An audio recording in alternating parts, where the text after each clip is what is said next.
Good evening, ladies and gentlemen, and welcome to Quill Sniv's Spider-Man podcast. I am your host, Quill Sniv, and these are my guests, Lynx and Nerd Wonder, who has about 1,000 more subscribers than I do. I didn't have that many. And so we're only friends because she found my fan fiction and thought it was cool, and we're friends now. No, we were friends for more than that. Yeah, but like before we like knew each other, that like really knew each other as friends, that was like how you knew me through. Well, I think Anime Hunter introduced us, but yeah, pretty much Spider Vines. Yeah, and so we're gonna be talking about spider-related topics today, and kind of shift into the whole of Marvel and how it can learn from Rebirth. Our first topic will be the overabundance of spider knockoffs and what should happen to them, which will then transition into the disaster of all new Marvel 2.0 now, which launched in the wake of Civil War 2, and its transition into Marvel Legacy after Secret Empire, and how it can learn from DC's Rebirth and transition out of a branding. So, to kick things off, there's a lot of spider knockoffs in the MU right now, and just in 616, there's what, 8 of them? Yeah, I believe so. We got Thank you, Spider-Verse. Yeah, no, it's not even like Spider-Verse. This is obviously this is just in 616. It was because of Secret Wars as well. But not even because of Secret Wars. This is something they've been planning for a while because let's face it, they know that they haven't been doing well with Spider-Man and they want to hype it up. So we got 2 of the clones running. They had Mary Sue Rapist. They keep getting the AU version of Spider-Gwen that keeps popping up. We got Venom Blast.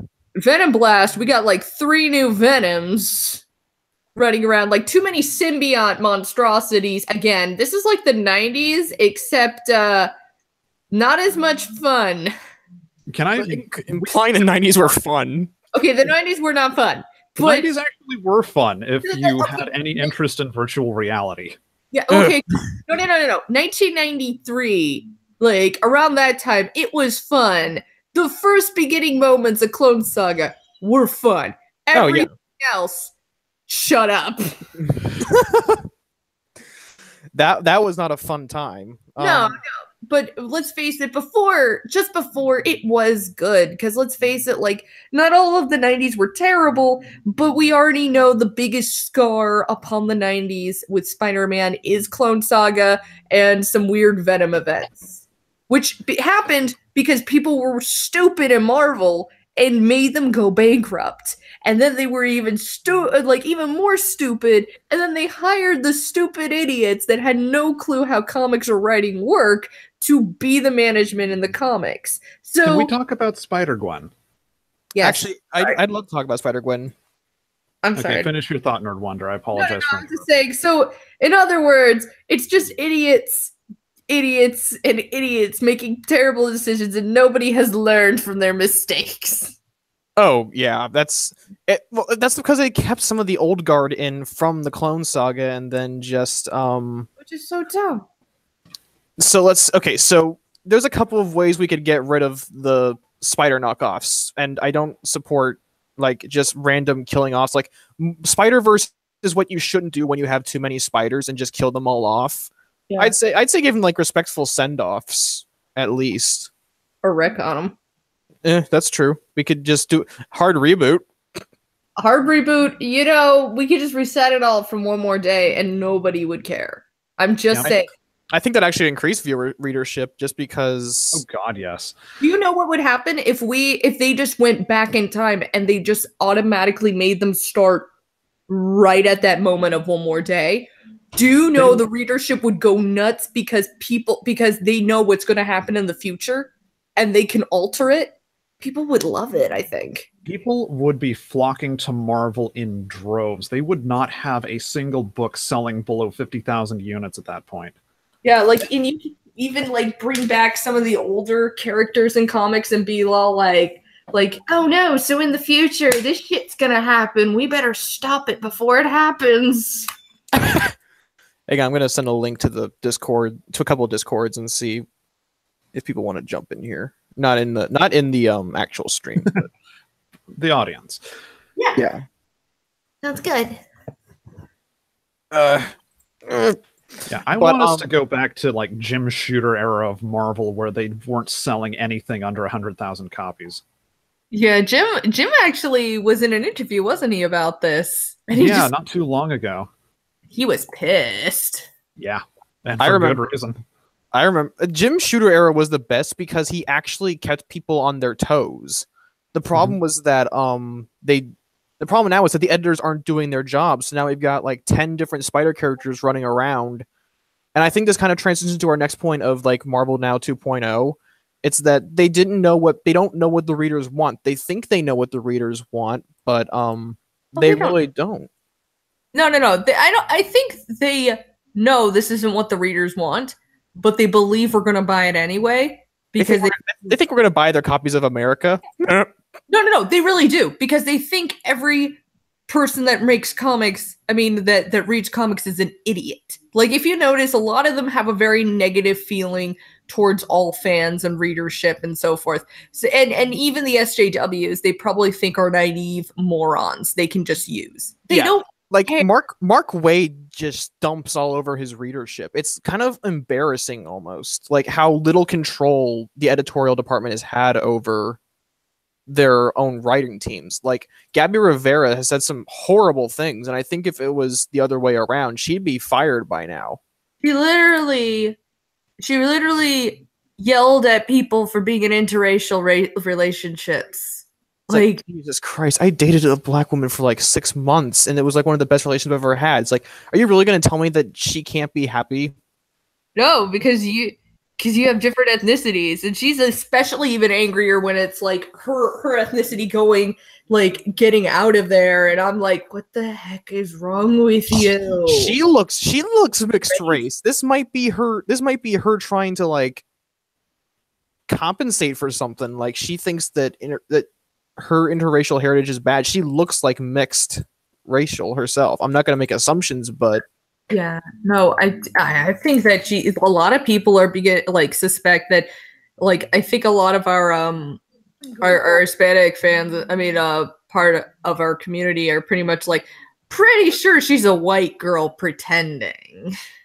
Yeah. Think it, but I don't think she's completely white girl, but yeah, it seems like she doesn't have a clue what her original ethnicity and her heritage is like. She lives in the Bronx, like the least Hispanic place you could go to. She doesn't know anything about her heritage. She's a New Yorker. That's what you are. You are not anything else. Yeah, it's kind of embarrassing almost. Just like when you read America, it's like she's totally projecting. Like midway through the series, her self-insert Xandria, is it Xandria? I don't know how to pronounce that, but she takes over doing everything in the book, while Chavez just kind of futzes around in the background. I don't know what that book is. It's a miracle of like everything wrong with Marvel right now. I'm kind of glad, but also sad to see it go. I feel so sorry for the creators because It's like watching The Room go up in smoke and have every copy of it destroyed. I'm literally in awe. The Room is 10 times better. You want to know? Tommy Wiseau should have written America Chavez. I feel so bad for Nick Dragotta. He wanted, and I forget who else did it with him, but they were trying to get America back. That's what? Okay, here people wanted America back. No. I'm gonna explain this to you. Oh, okay. In 2016, the creators of America Chavez, Nick Dragotta, and I forget the other one, they made her for the Ultimates. They liked her. And they, of course, they were like kicked out of working for Marvel or something like that. And Marvel didn't want to use America Chavez ever again. That was known. They didn't want to use her. So what they did instead, so they teamed up. So those two learned that, they'll lose because they're not using her. They would be legally allowed to make a character at Image and with the same powers, slightly the same abilities and so forth. All they had to do was change her name slightly, and they could get away with it. Oh yeah, I remember that being a thing. Yeah. I don't think it ever got off the ground though, which is a shame. This is what happened. The Mary Sue found out, and did an interview with them about America returning. And that's how Marvel found out. Because they said that the comic was going to come out in 2017 earlier that year. I mean, early 2017. Well, early 2017 comes around and the comic is nowhere to be seen. But mysteriously, America Chavez is about to be released at Marvel by somebody who states proudly she has never read a comic book before. It was punishment. They were punishing people. Hey, Quill, Alchemist wants one. I just said vote in chat. I guess I don't see any problem with letting it. You just can't let everyone in. I say we let one more person in and we just kind of put the cap on it there. Yeah. It's only us three, really, that are in this. Yeah, so I'll let Alchemist in just real quick. Here. Yeah, all right.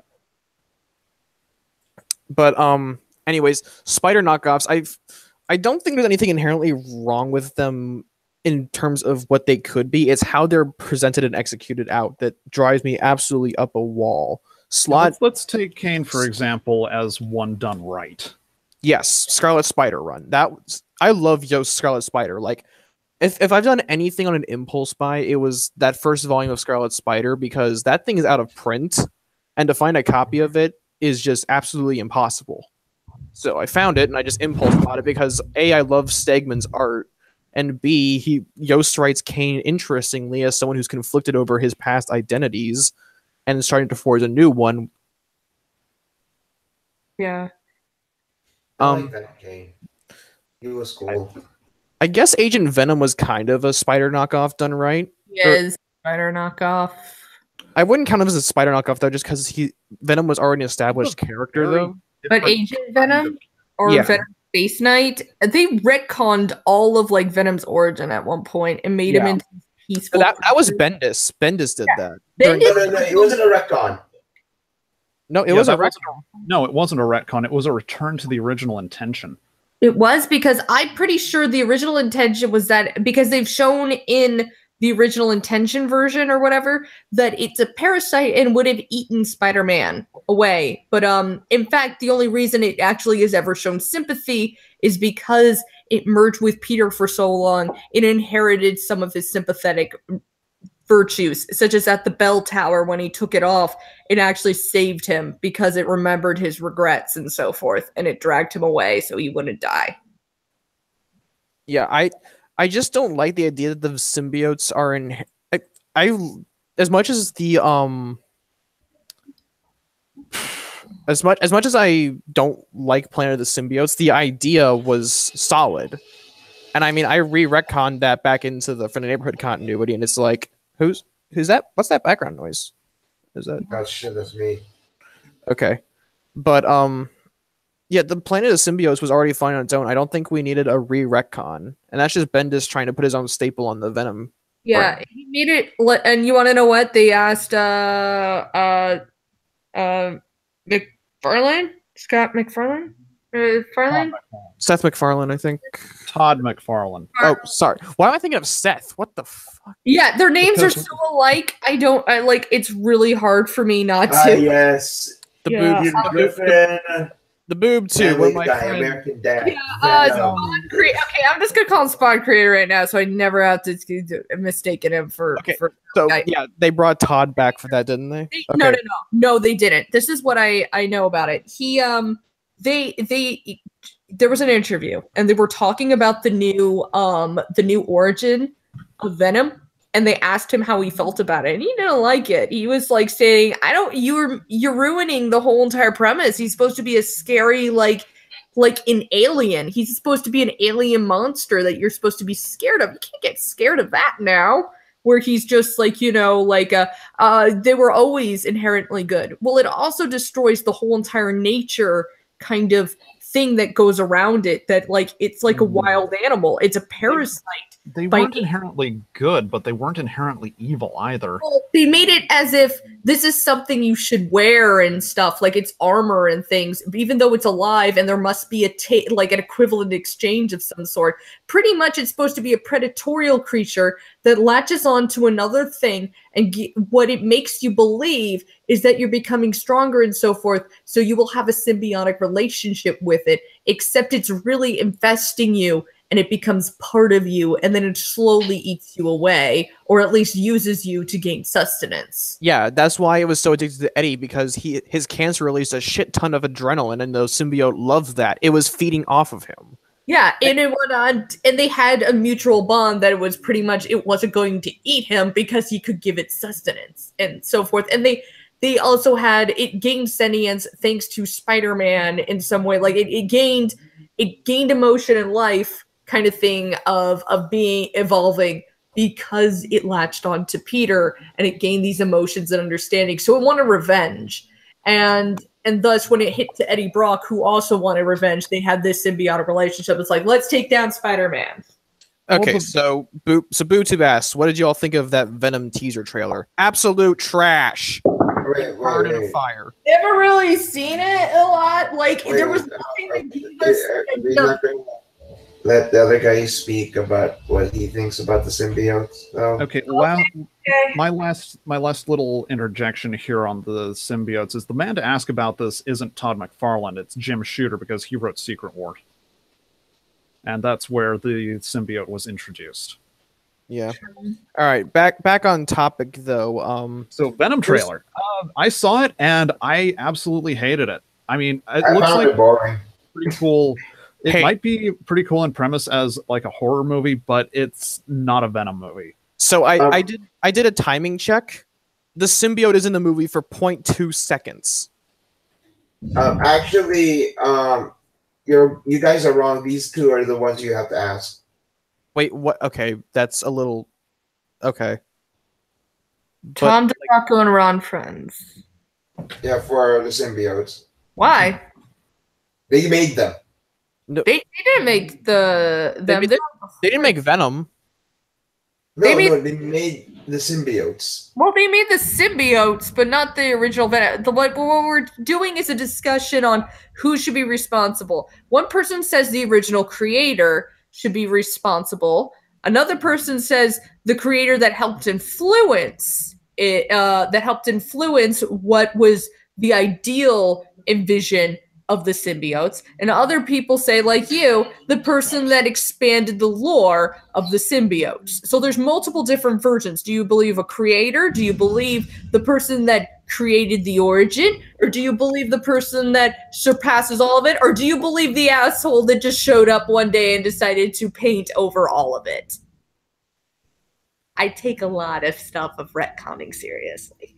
Yeah, I don't retcon in my writing unless it's like a necessity. It's not really much of a retcon. I think it's a bit much for all of them. Well, no, but what Bendis did in Guardians was there was already an established lore for the symbiotes, and what he did was wipe over that and establish it as just a colony. Which is stupid. You want to know what? No, we could fix that. We could fix that in 5 seconds. You want to know how you fix that? The person that explained this to Flash was infected by a symbiote, and that symbiote wanted Venom, because the whole entire thing is they're trying to escape their planet and eat people, kind of thing, and they want the strongest ones because they know Venom will fight back or something like that. So it wanted Venom back so it could kill it, to ensure that they could infest planets, because like maybe there's different breeds of symbiotes out there, and they're on this crazy psycho planet where they come from, because let's face it, they're like a mold or parasite, so they're going to fight each other and control other creatures on there. So yeah, but all of these, what's that noise? It's the vacuum cleaner. I think it's from Alchemist's end. So it would be like this kind of thing where it's revealed like, haha, so Venom's origin is real, and these creatures were lying. It's another breed of symbiotes that's trying to take over other planets, and they know if Venom and that symbiote exists, There's a planet out there with hundreds of others. That's why they were trying to give Flash a new symbiote, because they wanted that one to start infesting that planet. Yeah, I'm just not a fan of Bendis. Is infamous for doing all sorts of retcons. Yeah. And I don't hate Bendis on a personal level, but he's responsible for retconning a lot of stupid shit into the MU. Yeah. And this is just the latest in a long line of.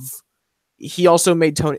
He wasn't the one who made Tony Stark adopted. That was Gillen, right? No, he was the one that was fixing. He was trying to fix up after it, and then he's the one that brought Mary Jane in. And I do understand. Like, there was he explained he didn't like her being in Spider-Man because they used her like an abuse. Like, they just like to beat her up and just mock her. So he took her over because he didn't want them to have such power over her. Because I think because in Spider-Man, they were trying to get her to date new people and stuff. And like Pedro, the absolutely useless firefighter. Yeah, so they took her away from that to ensure that she wouldn't be, they wouldn't get her married to anybody else, because Bendis apparently is a die-hard freaking Mary Jane and Peter fan shipper, so he will take her and drag her away. Yeah, but anyways, back on topic, how would you the spider knockoffs are kind of just like a major, like they're kind of a symptom of the bigger problem at Marvel right now. Just like there's too many knockoffs at once. Like Kate Bishop and Hawkeye, they work together fine. Yeah. But you've got two people named Spider-Man, two people named Scarlet Spider, and then one in an AU and a couple of in alternate universes. Yeah, they've never, and it's weird. Like, they always bring in Spider-Gwen too. It's always like, Spider-Gwen's a thing, and we're gonna make her come into the 616. It's like, stop it. She's interesting because she's unique and she's special in her own universe. But when you force her into the 616, she's not special anymore. She's nothing. That's like bringing the Renew Your Vows into the 616. They never will. They'll never, like. That's the funny thing. They'll never do anything with the Renew Your Vows team either. Because they don't want to acknowledge it. In fact, that thing is going to get canceled, which sucks. But I mean, it's kind of lost its edge. But regardless, you do an 8-year time skip. They knew it. They knew it was going to die fast. Yeah, they've been trying to sabotage this book. They tried to sabotage. Yeah, they know they don't want it. They never wanted it. They just did it to shut us up, and then they gave us a really good team, and then they take it away because they wanted sales to fall. Yeah, but to get rid of Miles, like, he's kind of the big diversity hire. Like, if you got rid of him, there would be an absolute shit show. He's actually written better than others. Yeah. I mean, Spider-Gwen's coming to an end soon. I mean, the solicits for issue 31 kind of suggested that she's coming to a close. So that might be the last we see of her, unless she like comes into somebody else's title, and then Silk's already fallen into obscurity. Yeah, she's coming back in ASM for the Red Goblin. Die. Watch her get killed in that for shock value. I'm gonna be mad, kind of, just because Thompson's ongoing made me like her a lot more than Slott's Spider-Verse epic. I can't really respect her because even in his run, he never retconned the origin. He never altered it. And that should have been the first thing, because people would have accepted her if they retconned that one piece. Because who wants I was bitten by the same spider and I'm like 10 times better than you. We should make out because we have destiny. Wow, I didn't know fanfics were a thing in the... Destiny is destiny. Destiny is destiny. Speaking of fanfics, can we talk about Spider-Gwen a little bit more? Yeah, sure. This entire premise was basically doomed from the start, and here's why. The concept of Spider-Gwen spawned on 4chan. Right down to the title. Like, this was a fan nickname for a concept that people on 4chan came up with. Maybe that was Tumblr, I don't know, but there were these little pieces of artwork that came up with the Spectacular Spider-Man version of Gwen Stacy dressed as Spider-Man, and this spawned this whole fandom of just this concept idea for a universe where Gwen was the one bitten instead of Peter. It was probably Tumblr, just because 4chan wouldn't put that much effort into making. Except 4chan loved it, and also you. Well, here's the thing about why. Because it also was never like in the real, if this was in the real universe and she was bitten, this is what would have happened. It was a hellscape. She lived in like a punk 80s world where shit was just totally messed up and screwy. So Peter was more psychotic, and Frank Castle was a good was a happy cop. And hold on. Let's not get too far into that rant. Sorry. Now, when I actually read Spider-Gwen, the first issue of it, my thought was, okay, what's going to go horrifically wrong with this? Because they've already botched the title. Because the title should never have been Spider-Gwen. It should have been Gwen Stacy Spider-Woman. Yeah, that's the problem. Gwen Stacy, like, she's the only reason she's popular now is because Emma Stone in the Amazing films. That's the only reason people remember her. They marketed her as the better love interest to try and up people, even though it was heavily planned from the beginning. She was to die and Mary Jane was supposed to take over because they wanted to do the main. They even had scenes with Mary Jane in the second movie that got left on the cutting room floor. Because they cut her out because they thought they were going to do a third one and wanted her introduction not to be watered down by Gwen Stacy. Yeah. Which was a mistake because Gwen was supposed to be friends with Mary Jane as, originally done. So moving on. And then okay. Moving back on point. So I read the first issue. Yeah. And my thought on the first issue was it was a pretty good Spider-Man story, which was ultimately the fucking problem. They didn't take advantage of the fact that this is not Peter Parker, and they just wrote her like she's Peter Parker, but also the drummer in a band. In fact, they don't even really use that much very often. Yeah, but as a Spider-Man, so as Spider-Woman, she sounded so much more like Spider-Man that I may as well have been reading a Peter Parker title. I might as well be writing it, is what you're saying. With boobs. Yeah, basically. That sucks.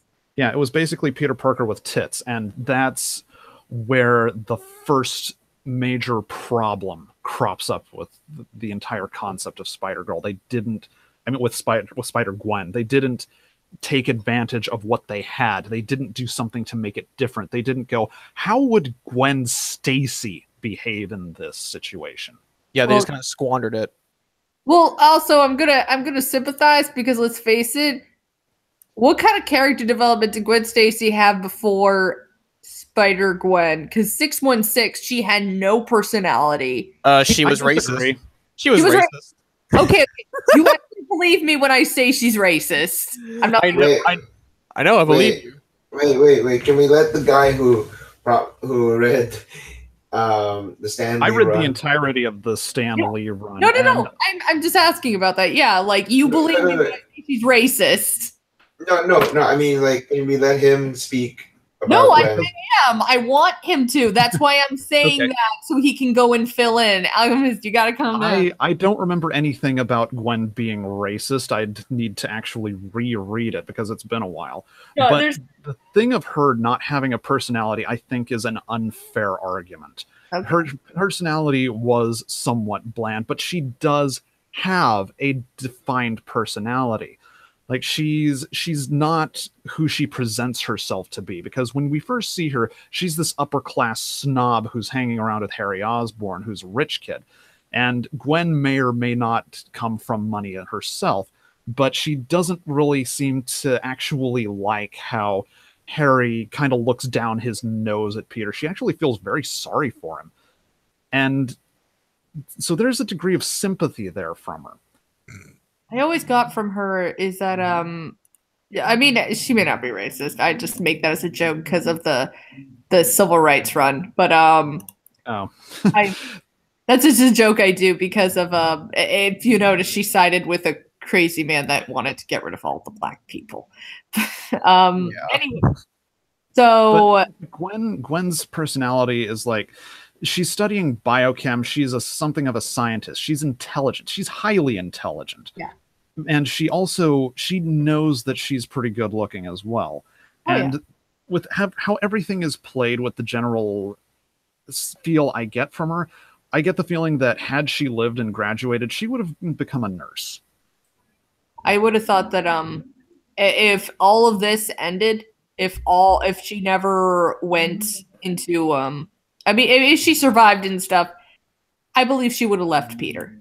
There is no way a girl like her that like, even if he told her everything, and she hated Spider-Man by the time he died. That is actually why I believe she would have never went with him in the end. Like, she hated Spider-Man. She blamed him for her father's death. And then if Peter came up and told her, I'm really Spider-Man, she would have hated him, dumped his ass, and left school. She would have transferred, and she would have lived in England for the rest of her life, and probably would have appeared again to try and make amends at least once. I thought she was about, if she was alive, there's a pretty good chance she would have been the Spider Slayer, driven mad by wanting revenge for her father. I think that's going a bit far for the way the state of Marvel in the 1970s. That's legitimately going way too fucking far. I know how you feel about Gwen, but like, that's... Okay, fine. I just saw it as a fitting area of her character, because I heard there was a story or something like that if a girlfriend with the girlfriends, they never really died, they'd either just break up or they'd become super villains. I don't think that would have been the case with Gwen, because if she was really, so anti-Spider-Man, I don't think she would have come back, because she was gone for like 6 months and she came back. And the fact that she came back, it was heavily implied that she had kind of figured it out. She'd figured out that Peter was Spider-Man, and she had to wrestle with that, kind of off panel. And when she finally decided to come back, it was almost begrudgingly to forgive Spider-Man, but also to reunite with Peter and try to make peace with all of that. Yeah, I can see where that would come from. I just think that Gwen has a disadvantage of having a far less characterization in comparison to MJ. And a lot of that has to do with the fact that Gwen was not around for nearly as long. Mary Jane's characterization from her introduction to the night Gwen Stacy died is 24-hour party girl. Yep. But and then from the point of the night Gwen Stacy died to the marriage, you have considerably longer to give her that character development. You've got 20 years instead of 10. I mean, it's kind of unfair to compare her to Mary Jane. But at the same time, people do that the opposite way. By that logic, it shouldn't be a two-way street, because people compare Gwen to Mary Jane instead of comparing Mary Jane to Gwen.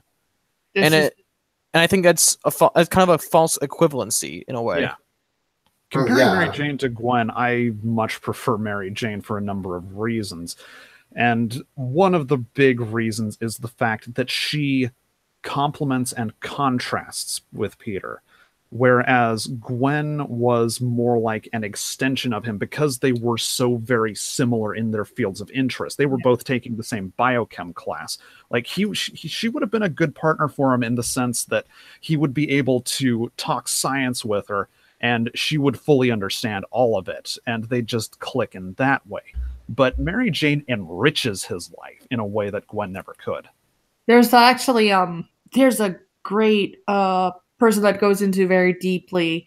I think it's a fangirl that gets really deep into the lore of Mary Jane and why why there's a heavy difference and why she's really meant for Peter, and it showcases between why the relationship between Peter and Gwen never worked. And it kind of shows like this whole entire thing of like Gwen was very controlling or something like that, as they explained into it, or something like that. Like she wasn't. Okay, maybe not. I'm trying to recall properly said. Okay, just to be honest with you, when you say fangirl, I think there's the problem. Well, I'm like, okay, I can't remember her name. Okay, the gist of it. All right, The gist of the fangirl title is take this with a grain of salt, not disregard it entirely. I'm saying it's a fan. I'm saying it's a fan. All right, I'm sorry I said fangirl, okay? But okay, thank you. I'm just trying to explain. All right? But pretty much was talking about episode, but it went through every single issue, which was very deeply entailed. And there was actually a really interesting thing I recall them stating into there that it seemed like there was and it just kind of clicked with me. It seems that that a lot of stuff that Gwen had a lot of negative feelings on some stuff that Peter did. Meanwhile, Mary Jane seemed to always have a positive respect to his wishes into certain fields, such as him getting a moped or something like that.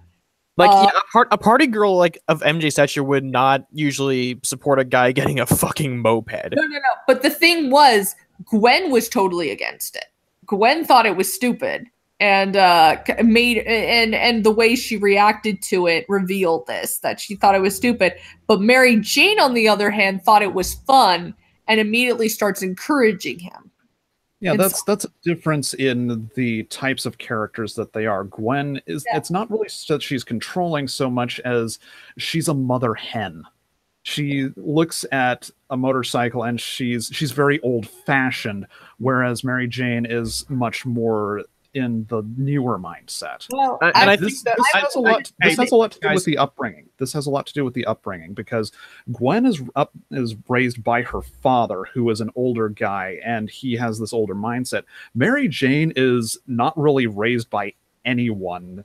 She also wishes that she had a dad who didn't. We all know about the dad. I think that also ties into how Gwen and MJ developed as characters. Gwen has a very stickler kind of static character in terms of like what she and how she was raised. She's very much a product of her time, whereas MJ is very flexible and dynamic in terms of how you can put her in certain time frames. Yeah. She adapts with the times, and that's why she is so timeless. That's why she's timeless, because she's not dated at all. She seamlessly transitions through time like nothing has changed. And that's why I think she's so important to Peter, because as timeless as he is, she's also as timeless as he is. Right. Every time that you look at her, even her like hairstyle and stuff, her outfit, does anybody think it still looks bad? Like the 80s one by Eric Larson, oh boy, she dresses like an 80s woman. Yeah, I mean, her original outfit. What the hell was that? I think that was Alchemist attempting to sing in a falsetto. That was. But no, I agree with you guys. I just but yeah, I always thought of her as controlling when I read that article kind of thing where it was talking about the reasons that Mary Jane is the soulmate and so forth, because I was like, wow, what a controlling bitch, because it was like all the time it was showcasing the, but I guess you're right, it was just trying to show opposition of how these two reacted to certain things, because it was always but because of Gwen's emotions were like, are you really going to take that? That thing is like a danger trap or something like that. Or it's like, it's not for you. But yeah, she's a product of her upbringing, which is more of an astute kind of like, it may not be covered in money, but it was all about like your position and so forth. It's like, you are a person of class and you must act that way. Exactly. And yes. I think that's why Spider-Gwen failed so badly, is because Gwen Stacy herself is a product of her time, and trying to remodel her into like something that she really wasn't. She doesn't have that same flexibility as Mary Jane did. And that's why Spider-Gwen isn't as good as it could be. The art carries it. The thing is as well, oh yeah, maybe that's also a reason, because the artist left. But no, he's leaving after Gwenum. Oh, okay. I thought Gwenum ended or something. Like, also I heard the story. She lost all her powers, so she has Spider-Woman. Yeah. She kind of lost them in Spider-Women. 65 Cindy Moon. Was it Earth 65 Cindy Moon? No, her Cindy Moon apparently is the Spider whatever whatever lord, and she took the powers. She's the leader of Silk, which is like, I guess, the Hydra of that reality, even though there is a Hydra already. AIM. She works with Matt. She's dating the Matt Murdock of her world. But yeah, she stole Gwen's powers, and now she gets, like, you know how in Young Justice Superboy had those shields that he'd slap on his skin, they'd give him Superman's powers. They worked kind of like that, and Matt Murdock was her supplier, which kind of made it a necessary evil to work with Murdock. And I think they could have capitalized on that aspect, but at the same time they didn't do anything with it because they were afraid to show Gwen really doing anything morally reprehensible to get her powers back. And they could have done something with that, but they didn't because they were afraid to do something with it. And they really marketed the shit out of that series too. Like and I guess that kind of ties into All New Marvel Now 2.0, just because they hyped the books. They hyped the books that have nothing going for them, while not hyping, like the Jeff Loveness Nova series. That was one of the best books to come out of the post Civil War II era. Oh, I heard about that. Isn't that the one where Richard Rider returns and he's like hanging with that Nova kid? It's a really good book. Like, it has a vibrant color scheme, really good pencils, and it just kind of shows, like, it's kind of like Captain America if it was done with space people. Like, you know how in Annihilation, Rich fights off a nihilist and rips his guts out of his throat? No, he rips his spine out of his throat. It's more metal than that, actually. I mean, at that point, it's kind of like, it's like he comes back to Earth and, like, they're still fighting with each other when the universe almost collapsed in on itself because of a nihilist. And he's like, and he's kind of disappointed in Earth. It's like, is this really what we're doing still? We're still fighting each other when there's so much more out there we have to fight off. Yeah, because he chewed out Tony in one of the follow-up issues of Nova. Yeah, and during Civil War, Tony's like, oh, I guess I didn't hear about this whole Annihilation wave. I guess Reed didn't hear about it. So what were you doing? He's like, I killed a nihilist and saved the universe. What did you do today? And it's like, oh shit, based Rich. Yep. But his dynamic with Sam Alexander was really good, and I can't recommend that. If any of y'all want to get the trade, do it, because it is one of the best. My friend who drew some stuff for me for my little project, he fucking loved that run. He actually got me into that run. I really did like it. I can't stop talking about it. She really liked that run too. I'm mad because that book should have been, like, hyped as hell, because that was one of the best books, and it would kind of heralded the return of. It's kind of like how, you know, they're all returning to the classic characters, like Riri's getting shuffled off to the side and Tony's coming back. Like, it was kind of like the vanguard of Marvel Legacy, and it should have gotten a way more hype because Richard Rider, like, the Nova, was coming back. But they didn't care to hype it up, and it got, like, its first issue got 31K in sales. Oh man, they don't really market anything though. That's another issue about them. They're all like all the bad stuff. Yeah, because they think the bad stuff will give them virtue signal points. They don't care. That's true. Yep. They don't. I mean, okay. So going off of Jeff Loveness's notes. Like, he posted something. They originally were going to cancel it at issue 5, like, leaving on a cliffhanger as Rich gets sucked into the Cancerverse again. Oh no, that's terrible. But I love Jeff Loveness and Ramon Perez because they actually fought editorial on it, and they got those extra 2 issues to finish their story and have Rich and Sam return to their lives as Novas, and it was a really good ending. Like, Rich got back together with Gamora. Sam gets the girl. He meets with the New Wars, and they all get to be Novas. They both get to be Novas again. It's a really heartwarming ending. And in that really shitty period of Marvel where everything was going wrong and Captain America was setting up Secret Empire, it was a really heartwarming ending. And I would have liked to see it continue, like them being buddy cops.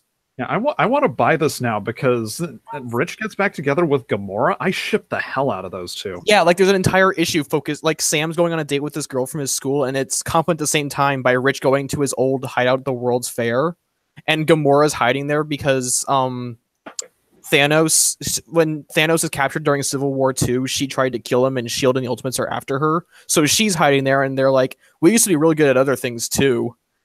and it's like they fight off goons together. They go out for drinks and they go for like a kiss or something. Aww, I hope they date. It seems like, you know what I always heard when people talked about it, this series of Nova? I don't know why, but it reminded me of Booster Gold and the new Blue Beetle kind of thing.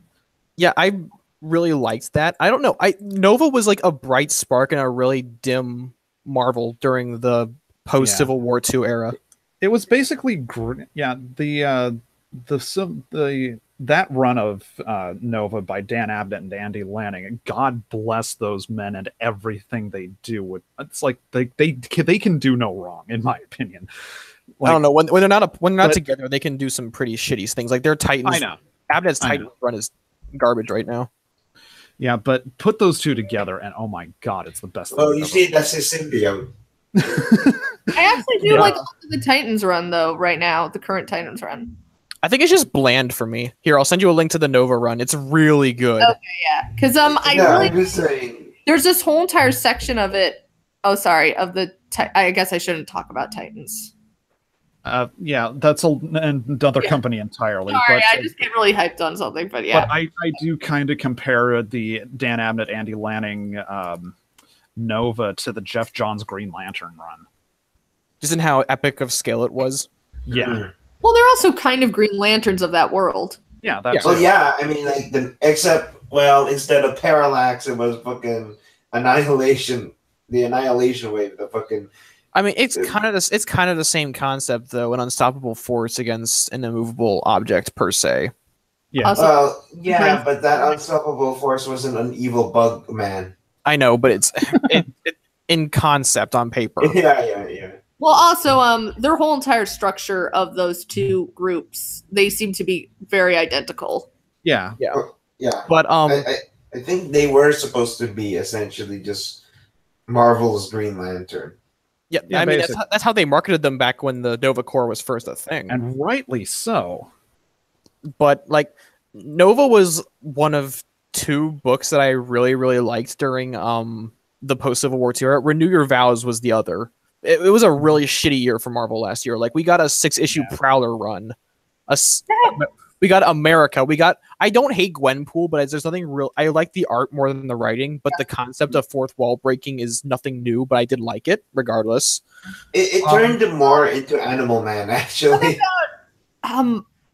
Also, Squirrel Girl. I hate Squirrel Girl. No, I want to burn the fire. Say this though, the Prowler, that wasn't even Prowler. It was revealed to be a clone, and then people are like, "I wonder why Prowler's not working." It's like, oh, maybe because we already know he dies, and this is obviously a clone. Yeah, they kind of screwed the pooch on all the clone. I hate that Silk was dragged through the clone conspiracy mud because she was really getting into her groove after Spider-Woman, and then she got dragged into another tie-in. Well, it's probably because my writing again. Her sales were always not good. I know. I'm talking from like a narrative standpoint. Like, a narrative standpoint, yes, but at the same time, I think she would have gotten more sales if they just retconned that stupid origin. Yeah, they probably would have. That's why I went and retconned it. But Silk was kind of already like damaged goods from the start. Thompson did his best, but editorial kept getting in the way and telling him what to do and what not to do. Yeah. And there's a bunch of plot points from Volume 0 that weren't brought back up again in Volume 1 of the All New All Different run. And that disappoints me just because there's a lot of good potential in them, but you know, Marvel be Marvel, they're going to be a bunch of assholes. Oh yeah, they always are. Excuse me, I just wanted to say this about some of the other comics. With Gwenpool, the fourth wall breaking was more of, from my perspective, like that really weird meta narrative run of Animal Man. I mean, yeah, I'm just using fourth wall breaking as like a broad term to describe what Gwenpool was. Okay. Because that's kind of what she was in practice. Just meta commentary on the state of comic books. I'm actually kind of liking the art. The art is great. Guru Hero is their saving grace. I want more of that art in Marvel. Yeah. You're getting it. it's fucking pleasing to the eyes. I don't even know when we'll use them again, is the thing. Ko doesn't like Gwenpool's writing, but they basically waifu Gwenpool. They hate whenever Gurihiro is not doing the artwork.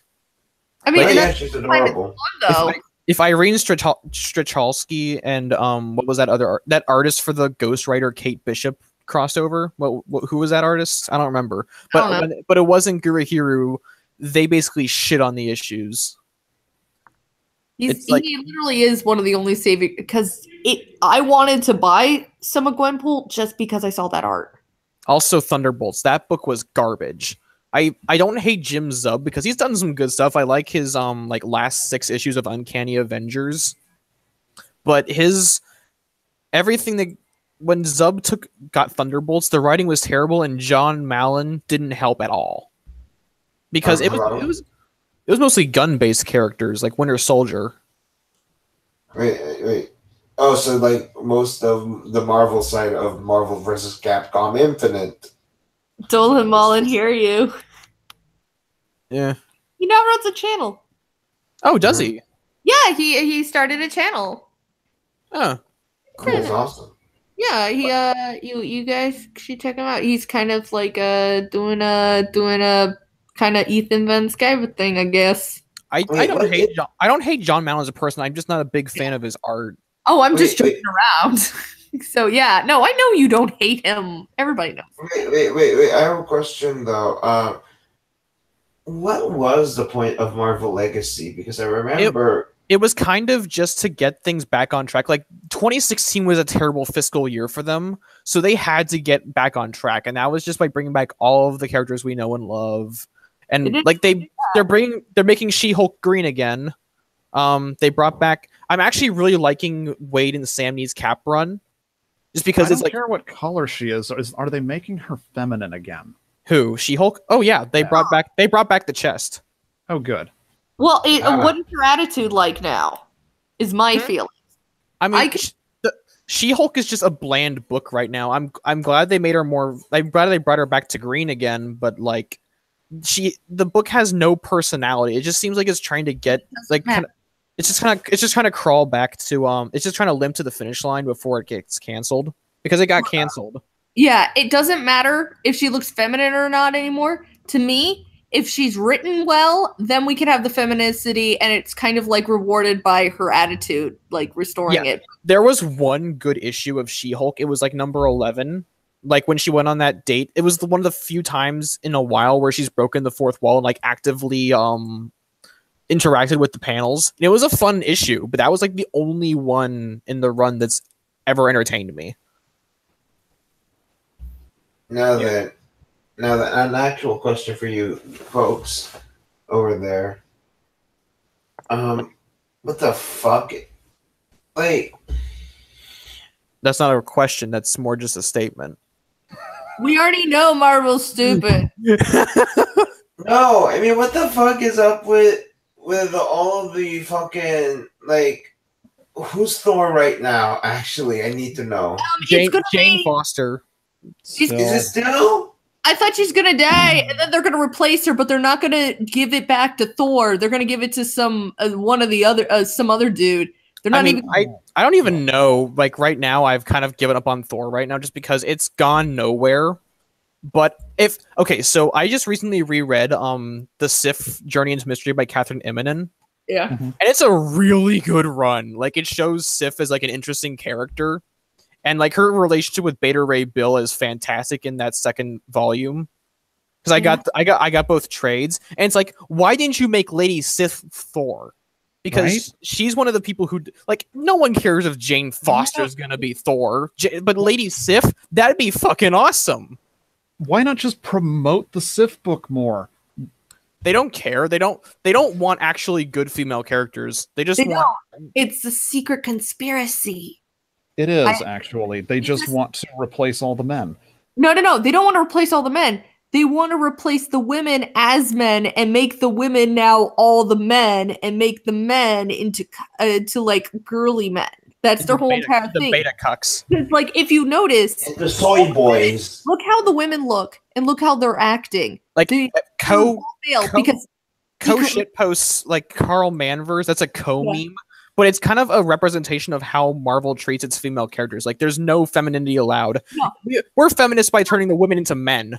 No, but they're also, like, they're drawn like men, their stuff, it's just men. So to the extent, I'm pretty sure it's a conspiracy. Like, at points, I'm just watching and I'm like, you're all sexist people, and you were pretending to be feminists so you can get rid of the women out of comics. Like, you don't want them in there. You think women belong in the kitchen, and you just want only men, so you're transforming everybody into a man.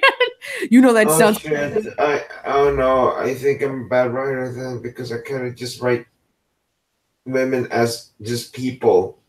Yeah, that doesn't mean you're a terrible writer. It means you're competent, unlike others who apparently, I don't know, maybe they just never got a date, and they're like, all women are evil. Yeah, like, I made a comment. Women have to act a certain way, that women should act like this, etc., etc. Blah, blah, blah. Listen to me, I'm a man. You have to... I was talking to a friend about it, and we made the point that Slott reads like one of those. His Twitter makes him sound like one of those woke feminists. Like, also his Twitter is gone, so I'm glad. Yeah. We're trying to figure out how it's like why Slott acts this way is because that's he's like, oh, Mary Jane is anti-Marvel, but at the same time he's pairing up with Mockingbird, who's like a 10 out of 10 blonde bombshell supermodel and a raping mother. No. He's not actually wrong. And then, well, I know what you're gonna say. We talked about this in the thread, but like, it's hypocritical of him to say that Mary Jane is shallow because of her looks when he's having Peter actively date Mockingbird. No, it wasn't because of the looks. I think he's just being a dick. No. Yeah. He hates women that actually do look attractive. This is actually confirmed because he went up. He doesn't like women for being pretty because it's been revealed that he. After he announced that, he stated that Mary Jane is no good for Peter because she's pretty. He took then he wrote in that he did this during Superior, as I believe. He wrote in that he started beating up Black Cat horrendously and just spitting on her, along with trying to rape Mary Jane. It's obvious that he has a hatred for women that have a higher attraction. It's weird. That's why he paired him up with illegal Lolly. You're terrible. We're going to hell for that. I am gonna be that guy and say I like Anna Maria. Just I know that she came in a really rough period of Spider history, but she's a well written character, and I think it's mostly just Slott only wants to write characters that he thinks are right, and that's not how you write. You treat all characters with respect and give them the proper motivation to act a certain way, and whether or not you like that character or not. And this is a problem with a lot of writers at Marvel, is that Bendis treats all villains like jokes. Like, he made Will-O-the-Wisp in Invincible Iron Man. He treated Will-O-the-Wisp like a joke because his name sounds strange. Like, Will-O-the-Wisp is like Will-O-the-Wisp is one of the most dangerous villains in the Marvel universe in terms of potential, but Bendis treats him like a joke character, and that kind of extends to how the writers treat all of their characters. They don't have any respect for them. Fucking hell! They're not. Hell, I search too much wrestling. I type up Will-O-the-Wisp. The first up is the wrestler. Look, I just think as well that they pick out specifically people that have no respect. That's, at least to me, I look at it as they don't want to respect these characters, so they pick out people that don't respect them to remove them. That's their main goal, is to get rid of everything that they didn't create. It's a purger. It's a purger. And I mentioned this in the last stream, but when I was writing Days of Deception, I'm not a big fan of Venom in terms of his characterization, but I still respect him because he's an influential character who shaped a lot of Spider-Man's life and has imprinted on him so badly that they're kind of linked in a way, and that sort of needs to be respected and honored. By the way, thank you for reminding me about the Will-O-the-Wisp. I'm adding him right now to the Rogues Gallery. Dropping him into Spider Sisters. Oh yeah, but like Friendly Neighborhood was more about just returning respect to these characters because the rotating writer team and Slott have treated these characters like jokes for God knows how long, 10 years now. Well, to be fair though, sometimes when the said jokes were actual jokes, they worked, and then when they aren't, well, fuck them. I always had the same issue whenever they kind of like just treat Death's Head like a glorified joke when like he was a major badass in like. You take that very harsh. Like you really love Death's Head. Yes. Well, I can't blame him as well. He seems like a really cool character from what you've always said about him. He's basically Kraven the Hunter, except. Oh my god! Say no more. Sorry, I heard Kraven the Hunter. It's just a Transformer-sized version of Kraven the Hunter. He's a cosmic robotic version of Kraven. Okay, I am in love.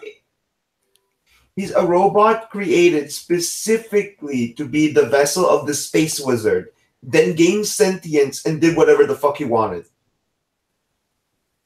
But I think that kind of raises a question about the Transformers, because they had a place in the Marvel U at one point, and when they lost the rights, IDW recently, I think this is kind of relevant to the conversation, because IDW recently released a statement that after the Unicron series launches, they're soft rebooting, or just rebooting altogether, the Transformers universe. That's cool. Because like the best way to understand that's why I love Death's Head is just looking at the TF wiki. Because it's Death's Head telling you his entry. The entire thing is written by Death's Head, essentially. And that's the best part. I'm not a big fan of the TF wiki just because of its administrators. Like I have I have a vendetta. I don't have a vendetta, but I've got beef with Willis. Oh yeah, same. Because he bans people for not putting jokes in the captions for images. What are we talking about? What? It's irrelevant. Anyways. No, it sounds fun. So, but one of the administrators for the Transformers wiki, Willis. Okay. Oh, yeah, I know him. He runs a comic called Short Pact, or what is that's over? That's over now. It's Dumbing of Age now, I think. It's also shite. But he's an administrator for the Transformers wiki, and he bans people for not being humorous on the wiki. Like this one person tried to put a serious caption in an image, and he banned them. Well, he's got to go and suck it up, okay?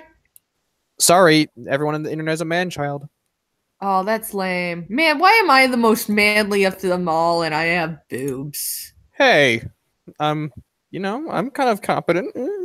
I'm confident too. I tell people to go fuck themselves a lot. Yeah, you see, this is why you people will survive. When the nukes drop. When the nukes drop, we're all gonna survive because we haven't eaten organic avocados, okay? I've been eating fucking red meat like a man. Yeah, you're also going to have a high resistance to everything else. Sushi is amazing. Oh my god, yes. Oh yes, I would have to agree. But anyways, that's why I'm going back to Japan. So here's a question: What Marvel titles are you all pulling? Because I'm just curious to see like if we're just similar in terms of what we're picking up. Oh, I just picked up random trades of classic stories. I'm hoping that like next month's convention, I could find like the hardcover of Infinity Gauntlet, like the entire Infinity Saga. All right, links. The only Marvel title that I was actively pulling was Renew Your Vows until the creative team changed. So now I'm not even bothering with anything. I am still buying Renew Your Vows, but it's getting to the point where I'm having to let go. The only other I was picking up is The Runaways, because dear God, this is made by, I believe, a real fans of the original Runaways, and they're struggling to try and make it better. Like let's face it, The Runaways got a really bad hand after everything. It was out of everything that happened after Civil War, one of The Runaways got screwed over horrifically. They were just like, got handed over to Joss Whedon.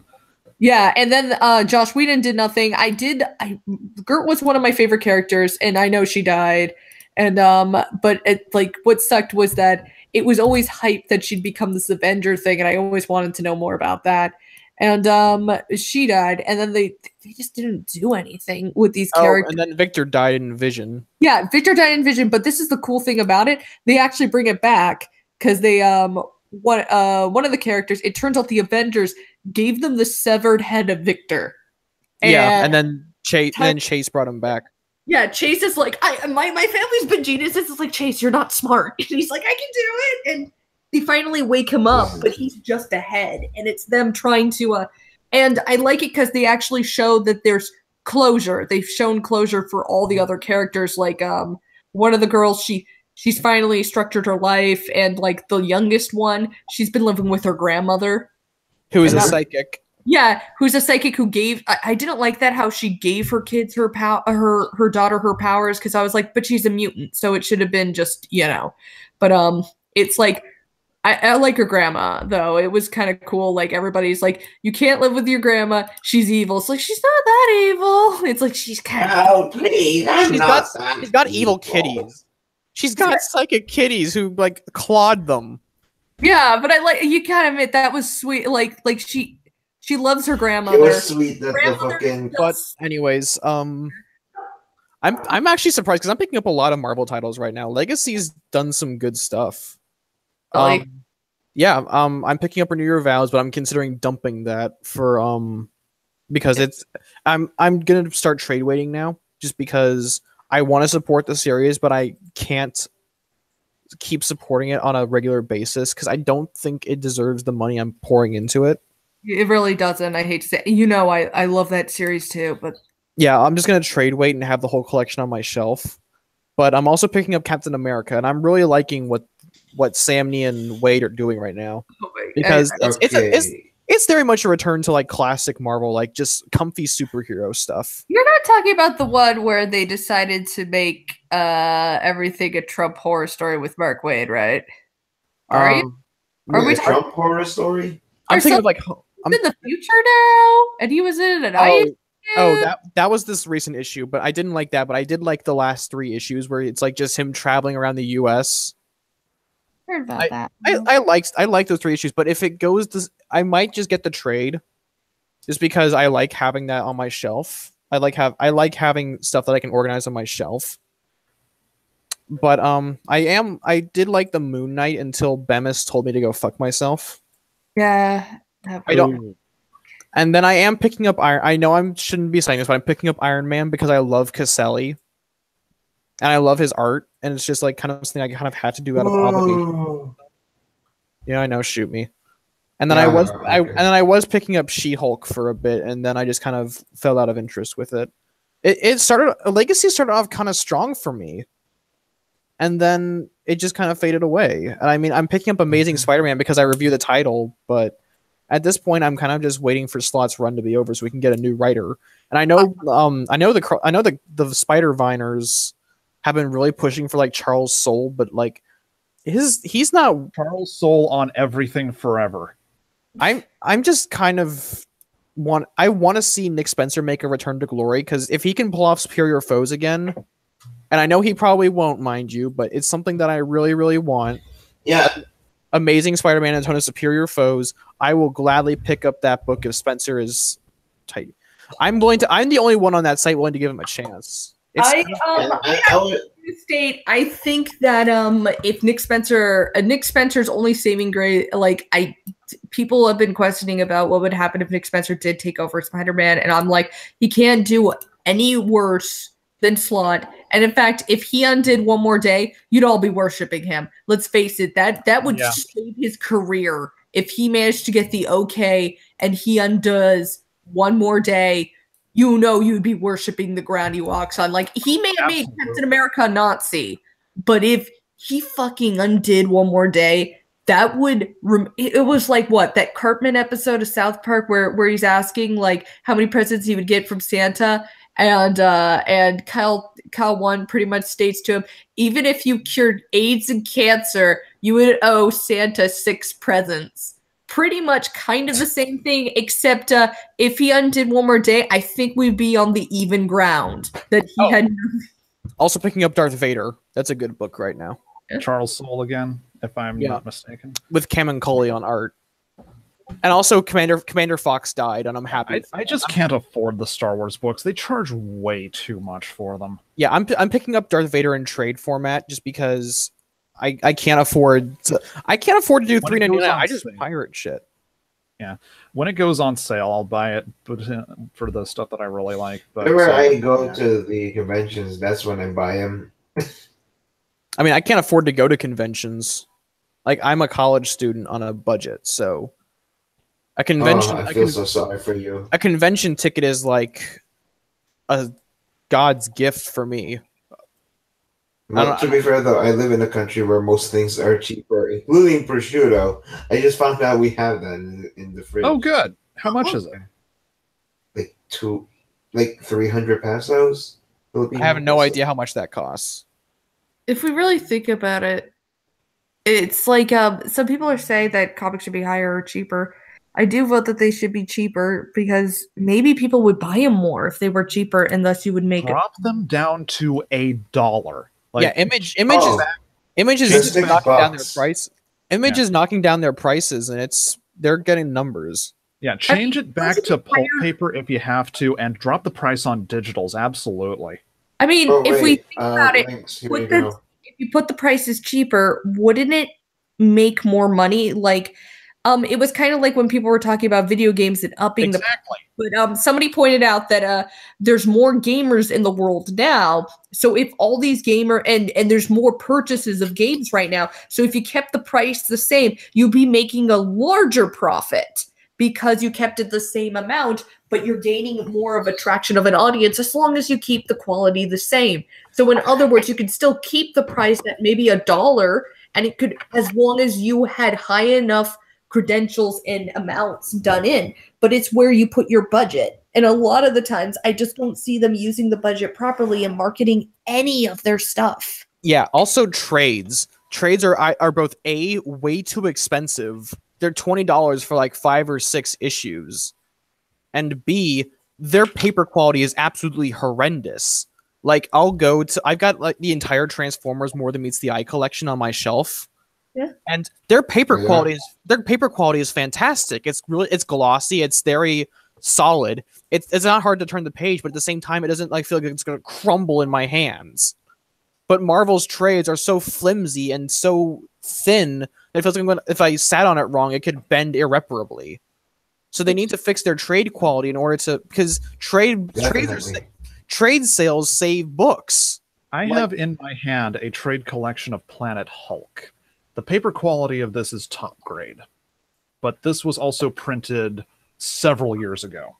Yeah, back when Marvel cared. Like, I've got the Marvel Knights Spider-Man, like the Millar run, in 3 different volumes back when it was first launched as in trade format, because I went to a vintage store. The paper quality compared to, like, let's say post-Superior era, like just as Superior Spider-Man was kicking off, that paper quality is amazing compared to like okay, so let's say my Invincible Iron Man trade.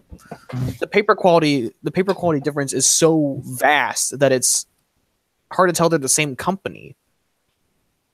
Yeah. And if they got their trade quality and sales and prices down, then I think we'd see a lot more books being saved by trade.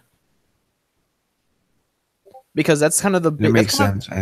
That's kind of the big reason some books are saved. Because remember when Runaways was first being launched, it almost got canceled because of low sales, but online piracy and trade sales managed to save it. And that's how online piracy. Absolutely. Well, the thing about piracy that actually is a positive. If you want, there was an interview. Wow, I'm actually really loud. It was like Game of Thrones. They actually did research on Game of Thrones. The HBO team that does Game of Thrones actually allows and encourages piracy because they have noticed, though they're not watching on HBO, their box set sales go through the roof. Yeah. So it's like if they could get their trade quality up, then floppies would be way more, would get a lot more sales. Yeah, bring the quality of the trades up to where they used to be. Bring the quality of the floppies down to where they were in the 1980s. Bring it back to pulp paper. Like Mim Headroom did a video on this, and he's absolutely right. The quality of the trades needs to go up. The quality on the floppies needs to go down, and the prices need to match accordingly. Also, bonus material. That's important because I just started rereading DC during Rebirth, and I know I should be shot for that, but like Rebirth was what got me back into DC. No, I agree. It kind of got me back into DC because of Super Sons. Oh yeah, but like I've got the Super Sons and like the Green Lantern trades, and I've got Red Hood and the Outlaws. Both their trades are both thick, like in terms of like paper quality. Their paper quality is great because they've recently refocused some of their budget on trade quality because they know that sells really well. But also because it has so much bonus material, like variant covers and like concept art. They don't do that in Marvel trades anymore. They just have a handful of variant covers slapped in there. That sucks. Like the Renew Your Vows trade, the first volume has just variant covers slapped all over the place. Yeah, that's right. They do. There's no interviews or something, and there was a lot of interesting intrigue that was going on through it. Like there was concept art that was being leaked out of them designing these characters and these stories. That would have been fun to add in. If you look at the Epic Collection or something like that, like I have Craven's Last Hunt Epic Collection, there is about 40 to 20, I mean, there's probably only 20. There's like 20 pages in the back it's Craven's Last Hunt, but there's 20 pages just devoted to the marriage and how important it was. And like just everything that happened because of the marriage. Like they have an old script to one of the comic concepts. I think it was the newspaper strip of Peter's bachelor party. That never was released, and they have that there. They have like they also showed the variant covers of the Craven's Last Hunt in there, but then it's just spammed out with stories from these creators that worked on those books, just in the back, along with its styles and designs and like how they came up with stuff. It's just like they need more bonus material. Like there's no way around that. That bonus material is what incentivizes trade collection, and I'm just not seeing that in any of these trades. I know that you know what else? It's about $40, and for $40, I could get 2 regular current trades of Marvel books that are even thinner, that have not as much, and just as you said, would just have the variant covers inside, and that's about it, and it has nothing about the creation or anything like that. This is a super thick book. There is only one other Marvel trades I do own, and those are the Runaways. And I don't think there was any extra pieces. I think maybe in the back they did talk about how they came up with the hats. But I remember that I think that they were more expensive because they were all hard-covered. They were all like really hardcover copies. Yeah, like that's the problem, is that they don't have that same quality. Like I have the Superior Foes of Spider-Man Omnibus. The pages have a very good quality of life. And it's just weird how much quality they put into those. I know the omnibus are very expensive, and that's why they put more. They're obligated to put more quality into them. But it's like, is this like the gap? Like, do we have to have this gap here?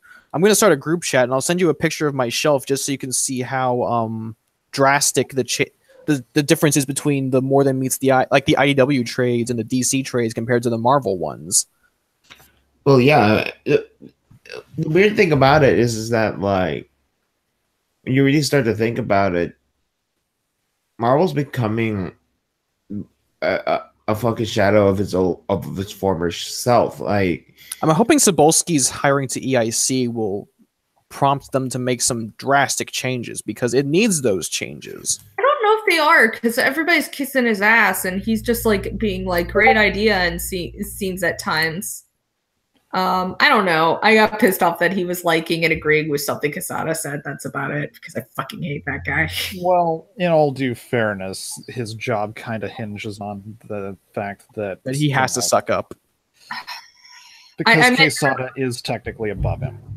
Quesada is a scheming brat. Like, he was talking about art quality has to be blah, blah, blah. And I'm like, you stole art, and you pretty much are the crappiest artist I've ever seen. I found out he was the one that made the cover to Marvel Legacy. One of the cheapest, ugliest looking things I've ever seen. On that, overpricing for Marvel, like have you seen the trade variant of Marvel Legacy? They're releasing it as a trade for $25. That piece of what? A trade of Marvel Legacy? You mean the thing that cost $6? I'm not joking. Hang on, let me look this up on Amazon. That's the problem. That they have them outside in all the comic book shops, overly stocked and fat. What are they going to add in this stupid book? Rebirth.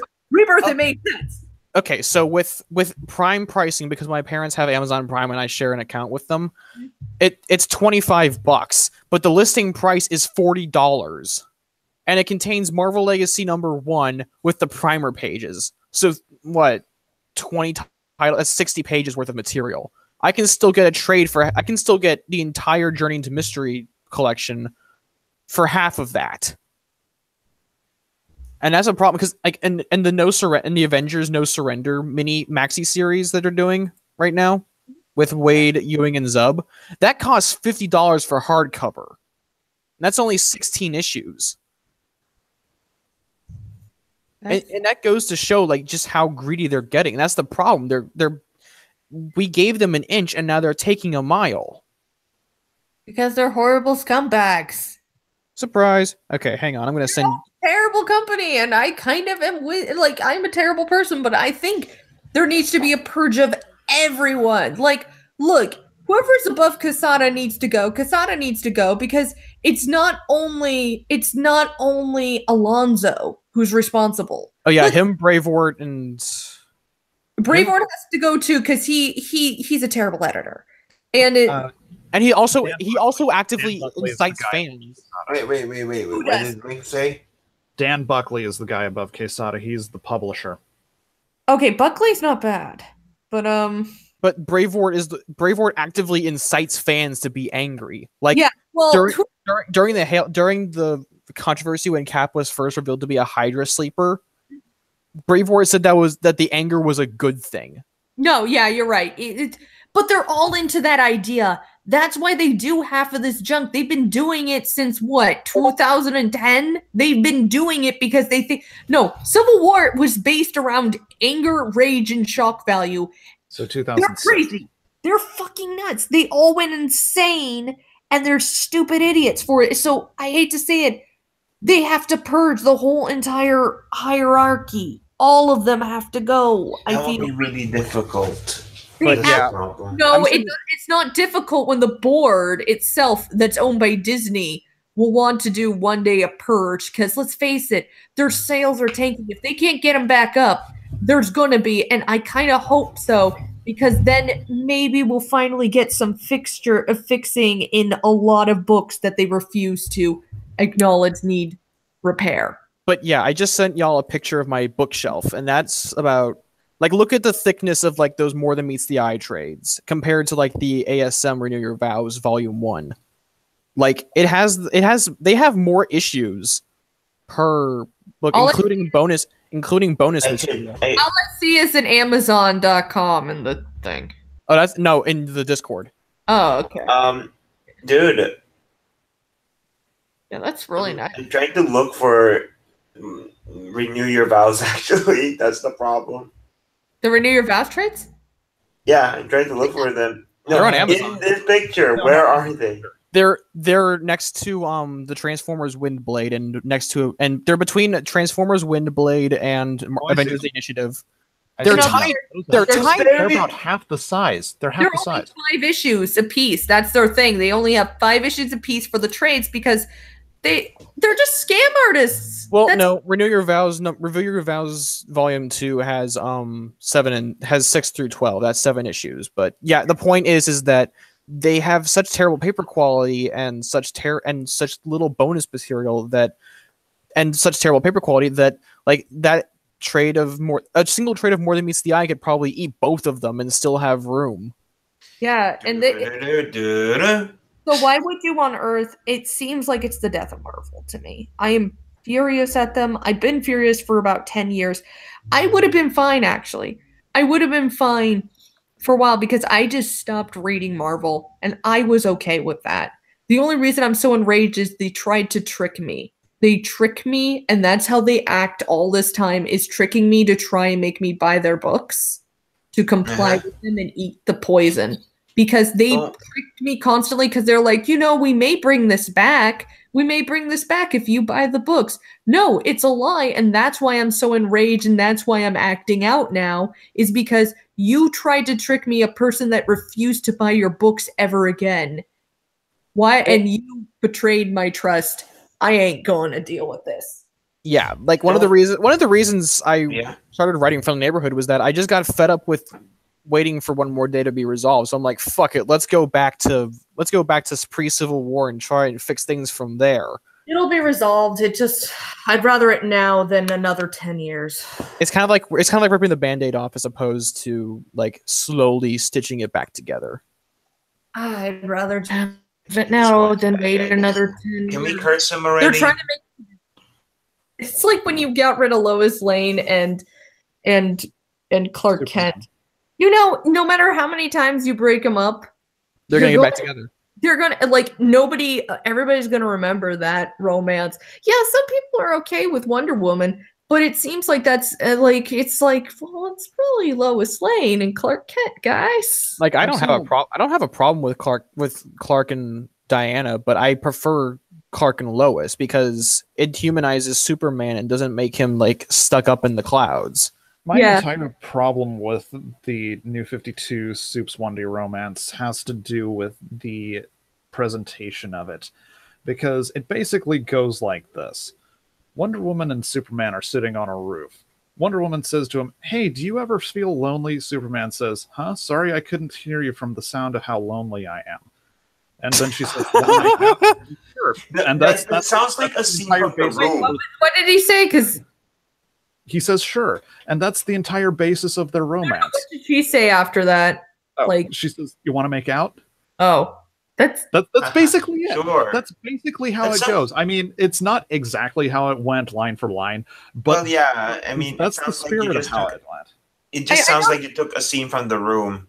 Well, the whole entire thing was, I know that they try to show it in out of everything. The cartoon animation, the animated movie versions of the New 52 actually made them look good. Like, I own Flashpoint and I own Justice League War and I was like, hey, the New 52 doesn't seem so bad because I'm reading these books, and then you read it. I mean, I'm watching the show cartoon, and then you read the books, and you're like, oh, no way. Told you.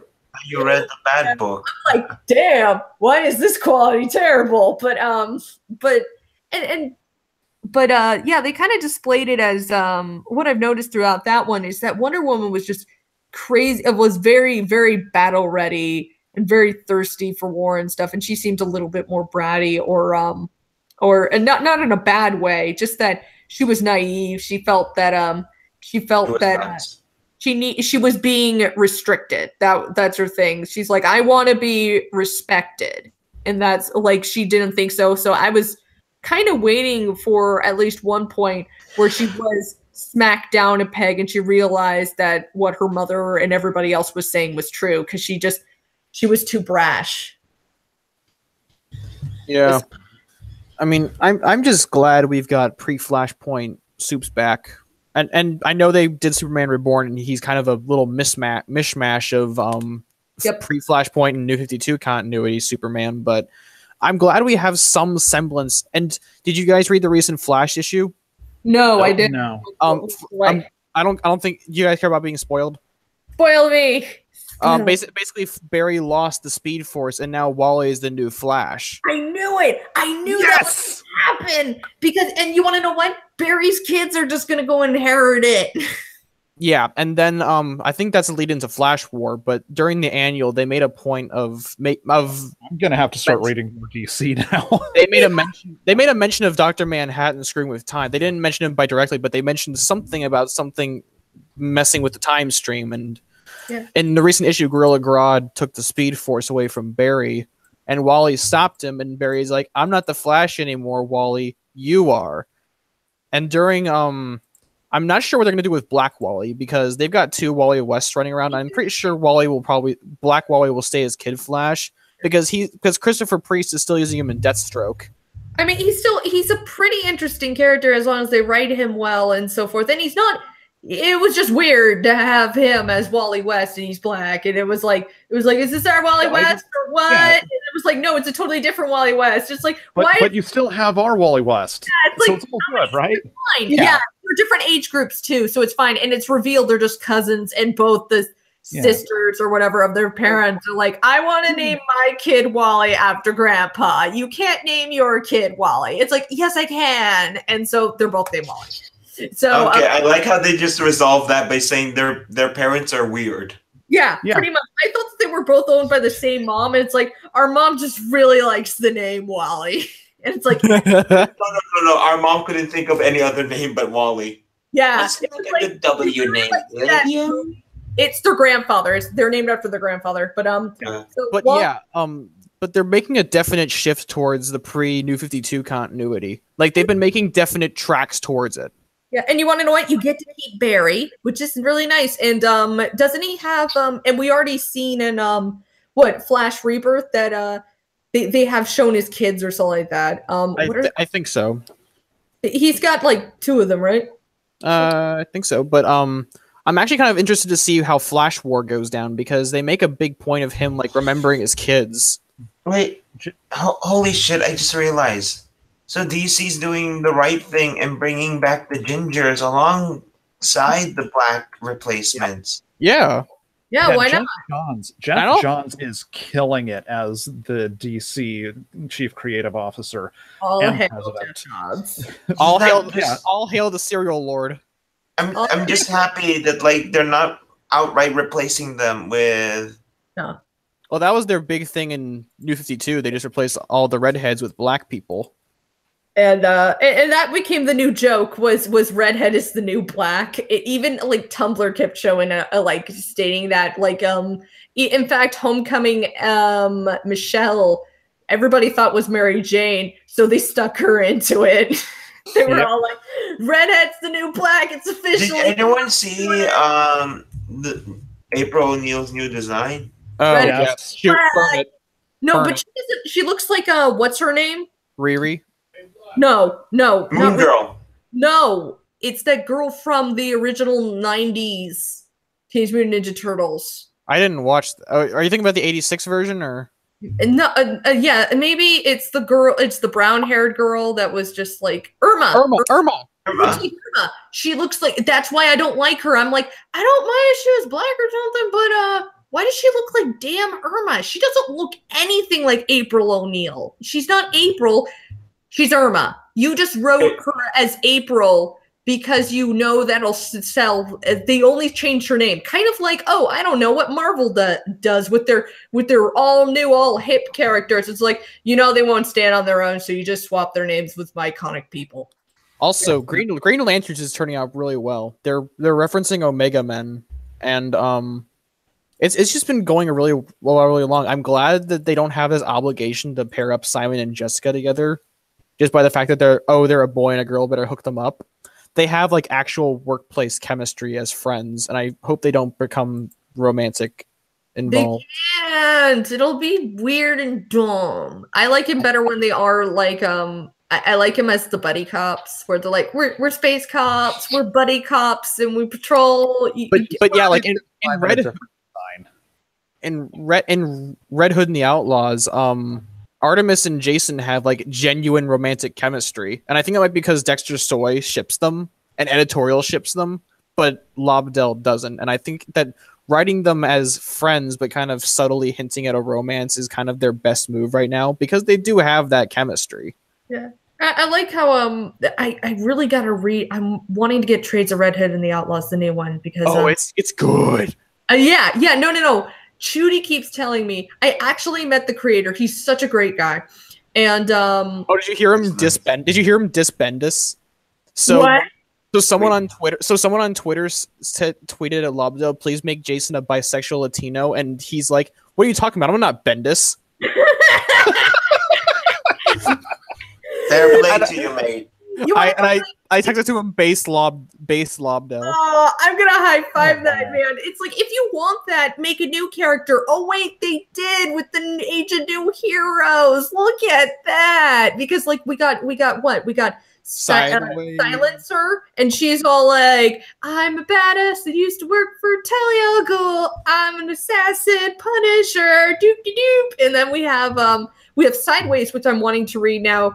I saw it and people are like, I'm unsure. And I'm like, I'm pretty unsure. And I left it. And then all the reviews came on out where they're like, oh my God, it's so good. And I'm like, son of a bitch, what the hell? Another MC2 character is getting a figure. That's interesting. Which one? American Dream? No, it's Stinger. Oh, Stinger. I like Stinger.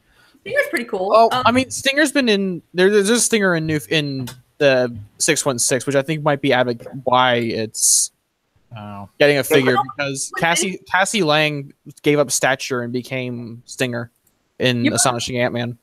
What's happening? Also, what's interesting is that oh yeah, this is definitely 616. Yeah, the MCU does a lot with they started adding in some MC2 characters or something like that. Like what is her name? Hope Van Dyne or whatever. Yeah. I mean Janet or whatever. She's MC2. She's only existed in the MCU. She's a villain, but she was a villain because she wanted revenge for her father. And I thought that was kind of cool. I was like, hey, look, they got the cool people in. So I had a theory for a while that Marvel Comics hated the MCU. They hated the MCU because they separated them, and out of spite, and that's why the MCU chose Janet Van Dyne instead of the other girl. And either that or the other girl was created in the 616 just to spite the MCU, because it seems weird that they already have they've done a second Wasp legacy, but they've picked out the one that specifically has biological origins, and this other one just immediately shoves in, because Hank Pym's a cheating whore or something like that. Oh, no, that's from his first marriage, though. Oh, he had a first marriage? Okay. Yeah, that's fine. I think he married someone from Russia, and then she died after giving birth. Oh, yeah, I remember that. And then Janet took her in the Unstoppable Wasp. Sean Martineau and I will be talking about Sean a bit, but he really loves Unstoppable Wasp, and I think it's average. It's just kind of like if you got on the fringe of getting into Tumblr Marvel. Isn't that the one that stated what's Harry Potter? Yeah. Yeah. No Unstoppable Wasp, also the one that had the whole girl. Yes. Yes, it had the sleepovers and stuff. It's like, it's too stupid. I think it's made by the person that wrote Princeless, and I do own Princeless, and I've given it to I used to work with children in my previous jobs. This same person wrote the My Little Pony comics. Looking them up on InStock Trades, Whitley Jeremy Whitley wrote the person who wrote Wasp. Jeremy Whitley rates the My Little Pony IDW comics. Well, the My Little Pony IDW comics are more violent at points. Dude, I own like a trade. Sorry, I used to like the ponies, so I do own one of the trades. And they show, what was it? Queen Chrysalis eating a kitten in front of. I remember that. He devours a kitten in the Caribbean island. She eats it in front of the children to represent like how she's going to fuck up the ponies. Oh yeah. The comics definitely cater to a more mature audience at times. It's mainly meant for kids, but at times it will throw in stuff for adults. I thought it was adorable. Like, if you notice, the background ponies are all representative of like other stuff. Like, they had it in there. They've had One Piece. They had the Ministry of Silly Walks. Yeah, they do. If you notice, there's a pony and his like legs are sticking out really high. And if you notice on his butt, his cutie mark is a dead parrot. And I'm like, Ministry of Silly Walks. Oh yeah, they also had straight up carrot. Oh god, they have Mabel also there. Yeah. Oh yeah, they probably would. They put a lot of their favorite cartoons and stuff. They had Mario and Luigi. The My Little Pony comics, from what I've heard, is basically a love letter to like everything. Even if it's not executed well, it's still kind of appreciated in that it just worships everything around it. Yeah, it just it does a lot of like they add in stuff like Blues Brothers and stuff. They'll add in things because they know their fan base is usually college kids, so they like stick in random junk everywhere, and then they do montages and like references for adults, but stuff that kids can understand. They do a lot with Derpy as well and stuff, which is a nice homage to kids, because I mean to the fan base, because they're not allowed to say Derpy anymore on TV. Yeah, didn't they have like a huge censorship issue over that? I know. Okay, this is what happened. So they did announce her name was really Derpy. This is the issue with it. This is the real problem. They gave her a voice that sounded like an idiot or a moron and stupid. So it came off that they were representing Derpy as retarded, which is what was the iffiness of the name Derpy, because people started believing Derpy meant mentally challenged. So when you give her that voice with that name, it immediately pulls off the, are you saying she's mentally challenged and you're just making fun of it? When and then they redid that episode and they revoiced her with a regular accent, like a random accent and stuff, and that worked fine. But they deleted her name from it, so they never acknowledged that's her name ever again. So yes, Derpygate. They should have just changed that voice immediately to the regular voice and kept in the name, and it would have been fine. But you know, it's like, who came up with let's make her sound like an idiot and get in serious trouble? Okay, I've got actually really off topic, but I've got a question. Have you ever name one comic that you would do a diversity in comics on and just burn? Magic U. You okay? You want me to go? Yeah. One more day. Other than the obvious. I will. Okay. Other than the obvious one, okay. Wait, I would do Superior Spider-Man and the rape scenarios. No, I would have done Amazing Spider-Man number 700. Go to hell. You're gonna get eaten. You're gonna die of sadness. Lynx, did you say one? I haven't said one. Let me think about this for a moment, because I have read some horrible shit. I comics unless I know they're good. I know which one I'd do. I would do the issue of Spider-Girl that wasn't written by Tom DeFalco. Which one was that one? I don't remember. Okay, I just know that there was one issue that wasn't written by Tom DeFalco, and I hated it. Ooh, that sounds like how much did they mess up my waifu? He didn't touch her at all. And that was the problem. It wasn't about Mayday. It was about this kid who was dying of cancer. What? What the fuck? I don't remember this episode. Yeah, there was one issue where it's entirely the diary of a dying kid who is kind of crushing on Mayday from afar. And it's all, oh, Senpai, notice me. And that's it. Wait, it's not even like, is it supposed to be like a montage of the boy that collects Spider-Man or that girl that died in the alley? Is it supposed to be like those two? I don't know, because all I know is most of the imagery that I've retained, it takes place on a school bus.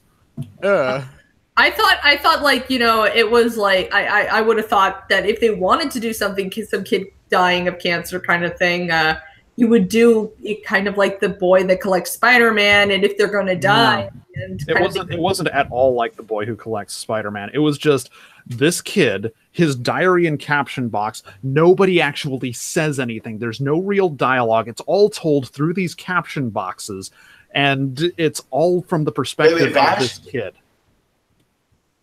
You know this, Vash.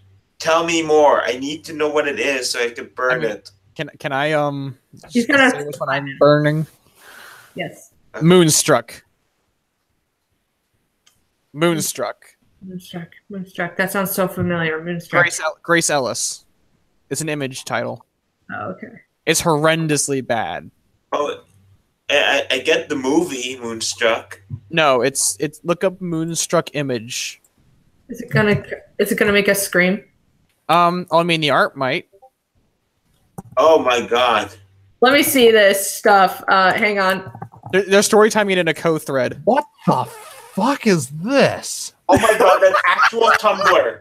That's actual fucking Tumblr. What the? They're story timing in co.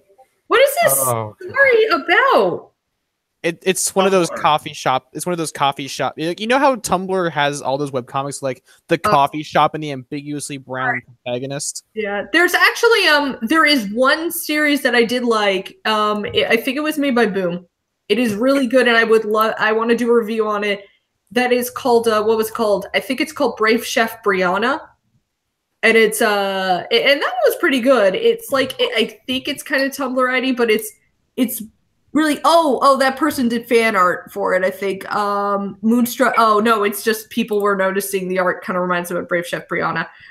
Moonstruck. There's a here I'll show look up Brave Chef Brianna, I guess, but it's about this girl, and her dad is pretty much the Gordon Ramsay of this world. And she has 7 brothers, and she is like the second youngest, and she's the only daughter. And it's like a girl that has complete doubts. Like she has that little voice in her head that says, you can't do it. You're always a failure. You suck at everything. And they're all chefs. They've all been blessed with that, like their bloodline as ultimate chef abilities. And so he's about to die. He's found out that his illness is terminal, and so he said, "Sorry, I'm sorry.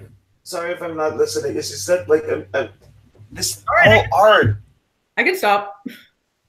No, don't stop. This is. I mean, you don't have to stop, but like, this is this art. I'm with Alchemist. What is this art? I'm trying to talk about Brave Ship. I mean, like it's slightly okay. I'm gonna be nice about it, but at the same time, it just goes everywhere. This artwork, and I don't understand. There's also way too much negative space. Like negative space is a problem, and but that's a little. This is actual Tumblr. This is like something. It reminds me a bit. I don't like this May. What is that explains something. Kate Leth was there. She's a guest artist. Who's Kate Leth again? Why does she sound so? Patsy Walker, aka Hellcat. Oh, okay. And she's also the. Don't mind me. I'm going downstairs to think about my life for a bit. All right, you gotta do that. But the one that I liked was who wrote that one? Sam Sykes, Selena Esperity, and Santa Stern. Okay, but that one's cute. Brave Chef Brianna, and it's just she's gotta like her father forces them all to go and make their own life as chefs, and they have to make their own places, and she decides she wants to go to a quiet place, so she chooses Monster City, which is a city just filled with monster people, and they've made it a taboo to eat human food.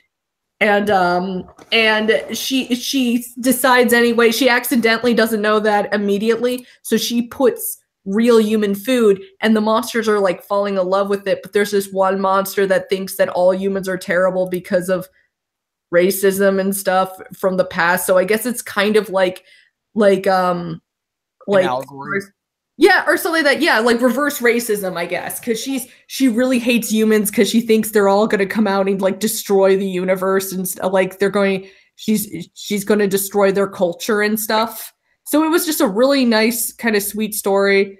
It doesn't have a lot of negative space either, which I really liked about it as well. Like there's really nice designs and things, and she deals with a lot of stuff. Like she always feels like she's not good enough, and she'll never make it. So it has these like it's a nice, enjoyable little character, and she learns to stand up for people and stuff, and the people around her. And it's like, that's cute. That's a good story. It's got nice little motivation, and it's adorable, and you get kind of hungry when watching it. That's. I already stress eat, so I can't really afford to do that. Yeah, can we get back on topic? Sorry, I love that book. Yeah, totally. I mean, that kind of fits in with what we're talking about. Like, not all Tumblr is bad, but it's like, holy shit, Moonstruck is. Oof. Yeah, but if you want to if you really want to see a good thing that is pretty, which I believe is kind of Tumblr-ish, but really, really nice and cute, and does a good job, it's definitely Brave Chef Brianna. It makes you feel good. Okay. I'll take a look at it maybe tomorrow, just because I've got nothing to do tomorrow except study. Yeah. So that might be a nice breather for me. Yeah, they did a cute job on everything. It's super cute. But it's cute. But yeah, that's the comic I would burn in a pit. Like I would get the trade and burn it in a pit just to prove a point. I don't know if that's like the best idea. I mean, that is $20 down the drain. Yeah, don't do that. How about instead you just do something else? But yeah, there's no redeeming that book. Oof. What is on earth is this? I'm looking at some of the proportions and the drawings they've done of some of this stuff, and I think it's the proportions that are a little bit weird to me. Yeah. Because I'm looking at it right now and I'm like, these proportions are a little bit off on things. I mean, I think that they do way better line work and design than me, but at the same time, it's like the proportions need to be better. It's more just like the theory that goes into it. Yeah, maybe. Like on the Days of Deception cover, you did a really good job with anatomy and proportion.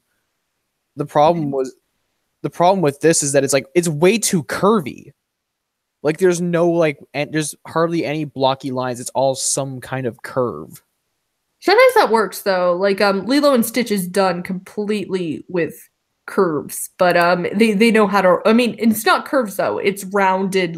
Like there's no straight edges. That was their thing. Yeah, that's my problem with Moonstruck though, is that there's no like block. I draw very blocky, so it's just like I'm used to having that sort of geometric look to books, and because I read like Caselli and Kamen Coley and stuff and books like that, I mostly read Cape shit.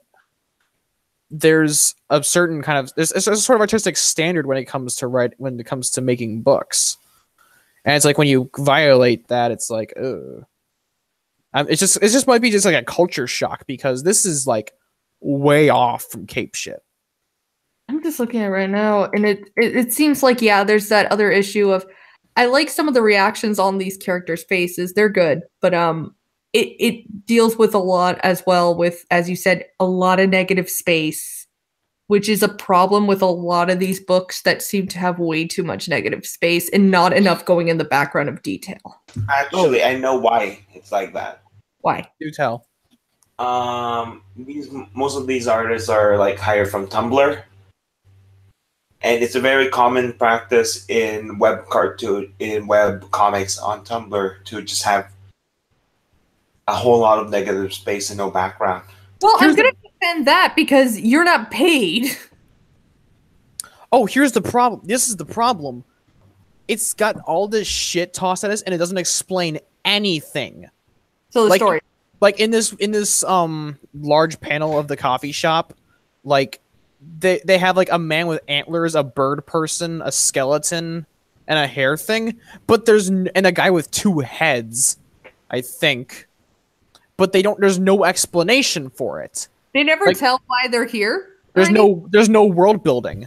And this is the first issue. Like this is supposed to get us. This is supposed to establish the rules and get us to know this universe. Wow, I seem to fucking handle that shit better in my thing. Well, you like Brave Chef Brianna does it in 5 seconds. That they say, check out Monster City. It's where all the monsters live. Okay, I'm gonna go to Monster City, and oh, that's why there's all these monsters. That's so cool. I'm sorry, I like that series, but no, you're fine. Wait. Happiness is in short supply in the comics industry these days.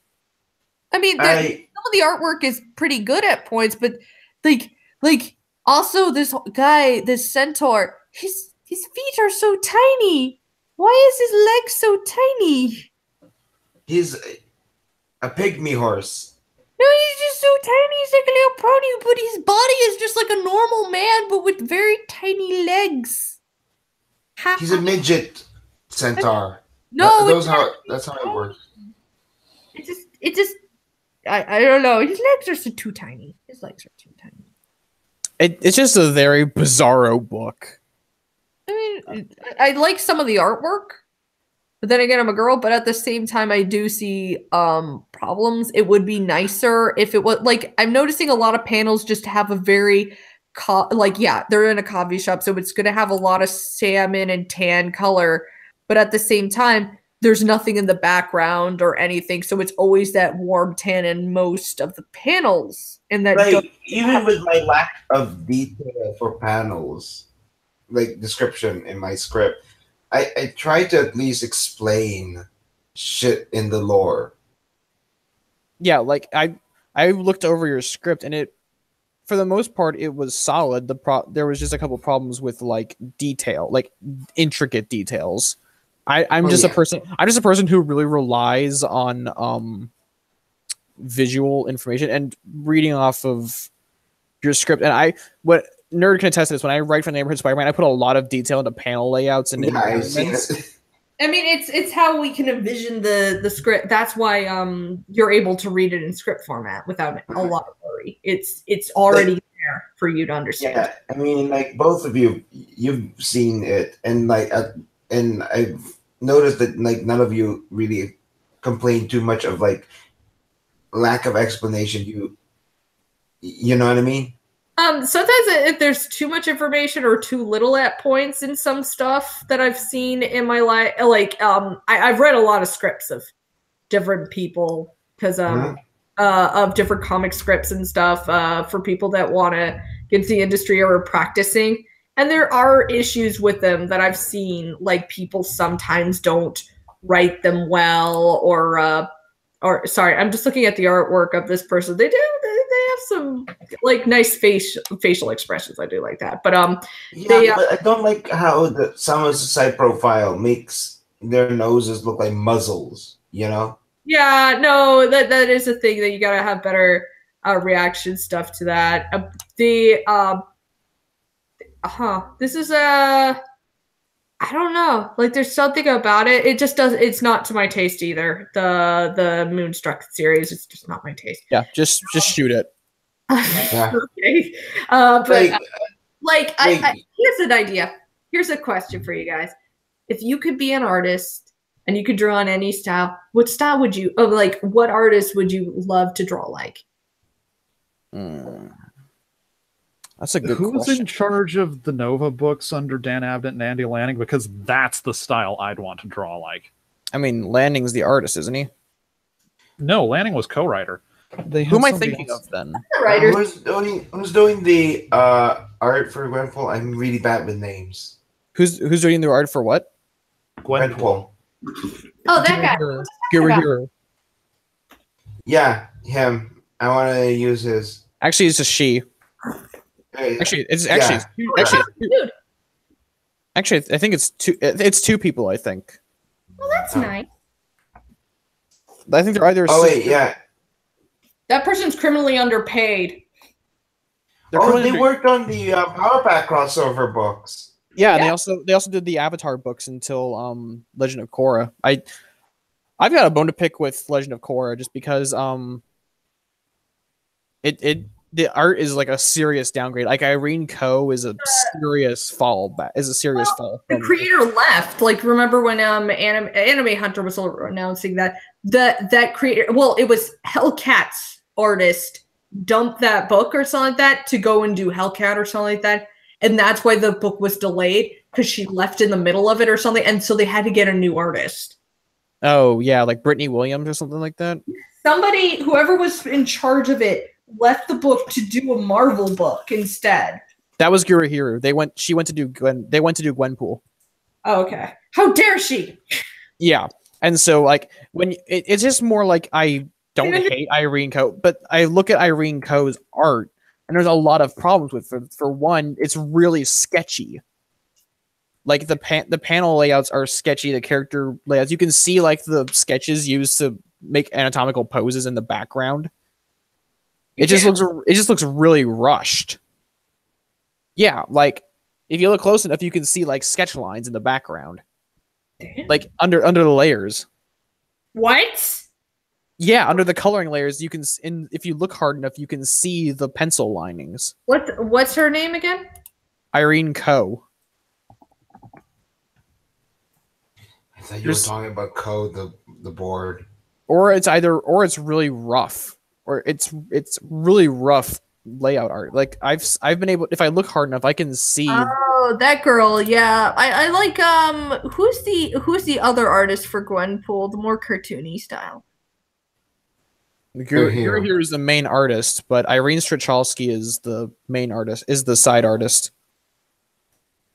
She did. talk about cartoony. That's the main thing. I like the other artist. I hate to say it. I like the other artist. Which one? Okay, you said who the two artists for Gwenpool?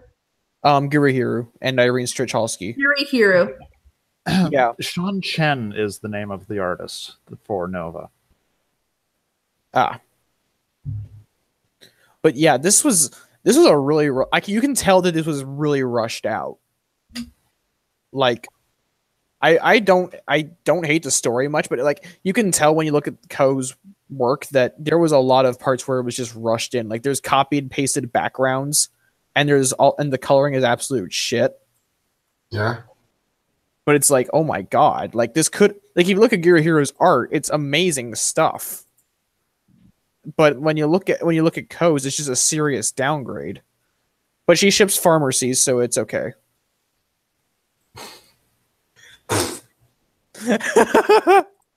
Like anybody else? Who else knows an artist they would love to draw like? Stefano Caselli. The man's great. I want to draw like Romita Senior. I mean, that's Good actually choice. yeah. I would love to like because I don't know. There's always I feel like at times that I look at the new art and the old art and I'm like, we're missing a lot of the features that the original old school artist had, and I just kind of miss that kind of feel. And I'm like, I would love to draw like Romita Senior. Yeah, I don't know. Caselli just has, for older artists, my personal hero is Big John Buscema. oh yeah, good choice. He also teaches you how to draw with Stan Lee in How to Draw the Marvel Way. Yeah, he looks really serious and ready to rip off your head if you don't. But like I know Nerd gives me shit for reading Invincible Iron Man with Riri, but I only read it because of the art. The art's I just love Caselli enough that I'm willing to sacrifice my sanity. I can't. I find that such a like to me. I used to do the same thing. And I hate it because that's how they get people to read Dan Slott's Amazing Spider-Man, and that's why he acts so smugly. He's like, look how well I sell. It's like you're barely selling, and it's only because of the artist, you sick monster. I have a confession to make. I used to do the same thing for Tarot, Witch of the Black Rose. Like, Jim Ballant is a great artist, but his dialogue, he could not write dialogue to save his life. Which is weird because dialogue is like the most important part of a comic book. Besides the art. That one G.I. Joe book begs to differ. Scarlet Strike Force? Strike Force that nobody's going to... No. The one where it was all silent. That silent comic of... I don't know. I don't know. But well, there's also the Nuff Said issues from Marvel, which are all silent. Yeah. Yeah, those are... Silent interlude. Yeah. I heard about a few of those are pretty good. I mean, I went cold turkey on Marvel, and I barely touch. I try not touch them anymore because of this. So yeah, I'm way out of the loop, I guess, with a bit of Marvel, except for what people tell me and what I've read. Like, if you guys tell me something, I'll look it up, I'll read it up, and I'll learn it up, and then I get even more pissed off. Yeah, I don't know.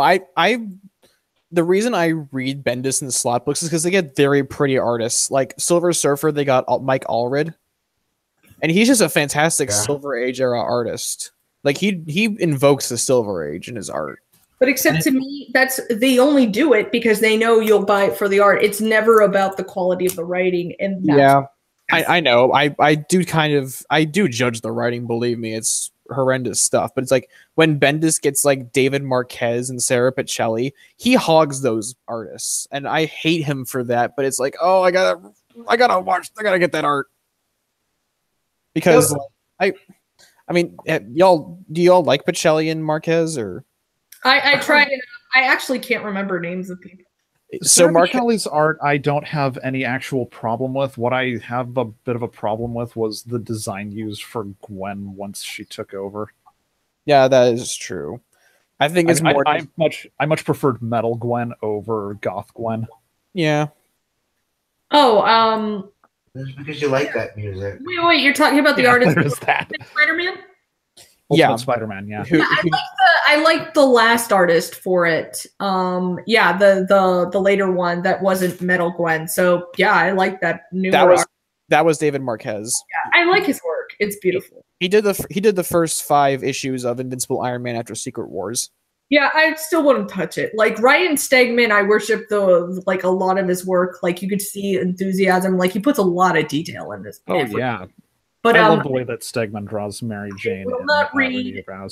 Just even if he did it, I will not read Superior Spider-Man, and nor will I read the Venom story stuff because I can't get into the story. So, I mean, I can't read it because it angers me. So why should I bother? Your art may be pretty, but I can look at it or buy just a picture that you make instead. There's no interest in me spending this money on a man that hates my guts and likes to laugh at my face. Yeah, I don't know. Maybe I'm just a sucker for pretty art. Yeah, so there's a lot of people that are suckers for pretty art. I just get mad at you people for that. But hey, it's your money. I mean, I usually just. I mean, looking at that picture of the shelf I sent you, I don't have very much in the way of stuff like that. I have mostly Stegman stuff, and that's just Scarlet Spider. Yeah, but most of my stuff is Transformers shit, and that's just one big saga. Transformers are doing better. No, they're rebooting. They're rebooting. Why are they rebooting? Are they rebooting? Just went too complicated. Well, they started introducing more Hasbro characters. Like they rebooted G.I. Joe to fit into the Transformers universe, and so Optimus Prime has had to make they relaunched More Than Meets the Eye and Robots in Disguise into Lost Light and Optimus Prime, and both of them have suffered because they have to compensate for Hasbro-verse shit. Like they've had to Optimus Prime has had to deal with G.I. Joe and the Micronauts. Wasn't there one artist or creator from there that was like, I ain't doing it, and then they had to fire her because she was all like, I ain't gonna do this event. Oh yeah, Margaret Scott. She was the writer for Till All Are One, and she was the writer for First Strike, which was like their big crossover event of the year. They're turning into Marvel, where they like have an event every so often and just relaunch their books. I heard she didn't like that they were making events, and she's like, "No, not gonna do it. So we're gonna fire you." It's like, do it. She didn't hate the events themselves. She hated the fact that Till All Are One was being canceled in order to make room for the event. And IDW offered her a new book to continue where the status quo left off, and she's like, "Hell no, I'm out of here, bitches." Good on her. Yeah, that's good because it sets a precedent for other creators, and she wrote for like Transformers Prime and shit like that. So, she wrote. I think I heard. I think I actually heard her commentary as well. Yeah, but like James Roberts is a master of long-term storytelling. As much as I didn't like A Node and Lug when Lost Light first launched, when you read it in trade format, it makes a lot more sense and it's a lot more readable. The problem is that when you're reading it in single issues, it just doesn't have that same punch as it does in trade format. I'm actually going to need to get you on a stream with Maro Yasha. He's the guy I go to for all Transformers information. Oh. I'd actually like to have a talk with him just because he sounds kind of interesting. Oh yeah, he's done Heron streams with him before and so forth. He's my go-to guy when I ask him questions about if I have any questions about Transformers, I go to him. He tries to mostly review Transformers and like Image. I talked with him in the general. I told him I liked Optimus Prime, and he was like, "Oh no, you're wrong. Sorry." Yeah, he's a diehard man. So I would love to see you guys like do a live stream chat or something. We should do that actually. Yeah. What do you think? Yeah, they're all. I fucking love Transformers. That's where I learn English. I'd be down to do that like next week or something. Then because I mean I can't probably do tomorrow, but I would definitely be down to like doing that and just bringing on like rotating guests. That's always fun. Yeah, because like That's what the harem stream is kind of like. Like we get rotating guests and stuff. And well, we have a lot of like dudes that come on and so forth, and we want to get like everybody to like show up at least once. Yeah. It's just like we have to manage all entire Discord. Yeah. Yeah, we have a large team, and like it's this holiday season has been. I've considered asking like Douglas Ernst to come on to my channel just to like talk with him about the current state of Marvel, is because my God. Yeah, I know that would be like a killing blow for my channel for like liberals, because I know people hate Ernst. Like Slot hates Ernst. Yeah, I know. I know, and he already hates Crawl Space, so I mean I'm probably already on his kill list, but yeah, like I was like, what? Does Slot like you or something? I thought he hates your guts. That was the joke the other day. Yeah, but I mean he doesn't know I exist probably. The only time I've ever like talked to him was either to like press questions to him about the status quo, or like there was this one time like just when Captain America was becoming a Hydra sleeper, like when they first announced Dead No More. Yeah. We got the wrong solicited information, and Marvel sent us the wrong solicited information, and he sent it to a couple of other companies as well. And Slot laughed at us specifically for getting it wrong. And so I yelled at I basically tore into him on Twitter and said, your company sent us the wrong information, and it sent it to other companies as well. Just because you have a vendetta against us doesn't mean you can't be objective. You know, if you guys got more powerful as the G.I. Joes, you could probably dictate whatever happens in Spider-Man. Yeah, Yo Joe tore into Citizen when he did his 9/11 tweets. Yeah, he blames Comic-Gate, but but the thing is, Richard C. Meyer was just alerting that was happening with the Go Joe group. He was like, they're all pissed, and they honestly have it all on the right. And then he like explained it, and I was like, oh my God, Citizen did not just say that. It's like, dude, you're writing a pro-military patriotic book, and you say this. No, here's the thing. Like I read Scarlet Strike Force, like the first issue. It is like the least violent thing ever. Like it tries to act like it's violent, but it's just lasers and shit. Can I just mention this? When I looked at Scarlet Strike Force, there's one thing that really bugged me. Yeah. Why the fuck was fucking Skywarp so fucking tiny? I can't believe you read that. Well, I mean, I only read it because Skywarp was on there, and he's an interesting character in the IDW continuity.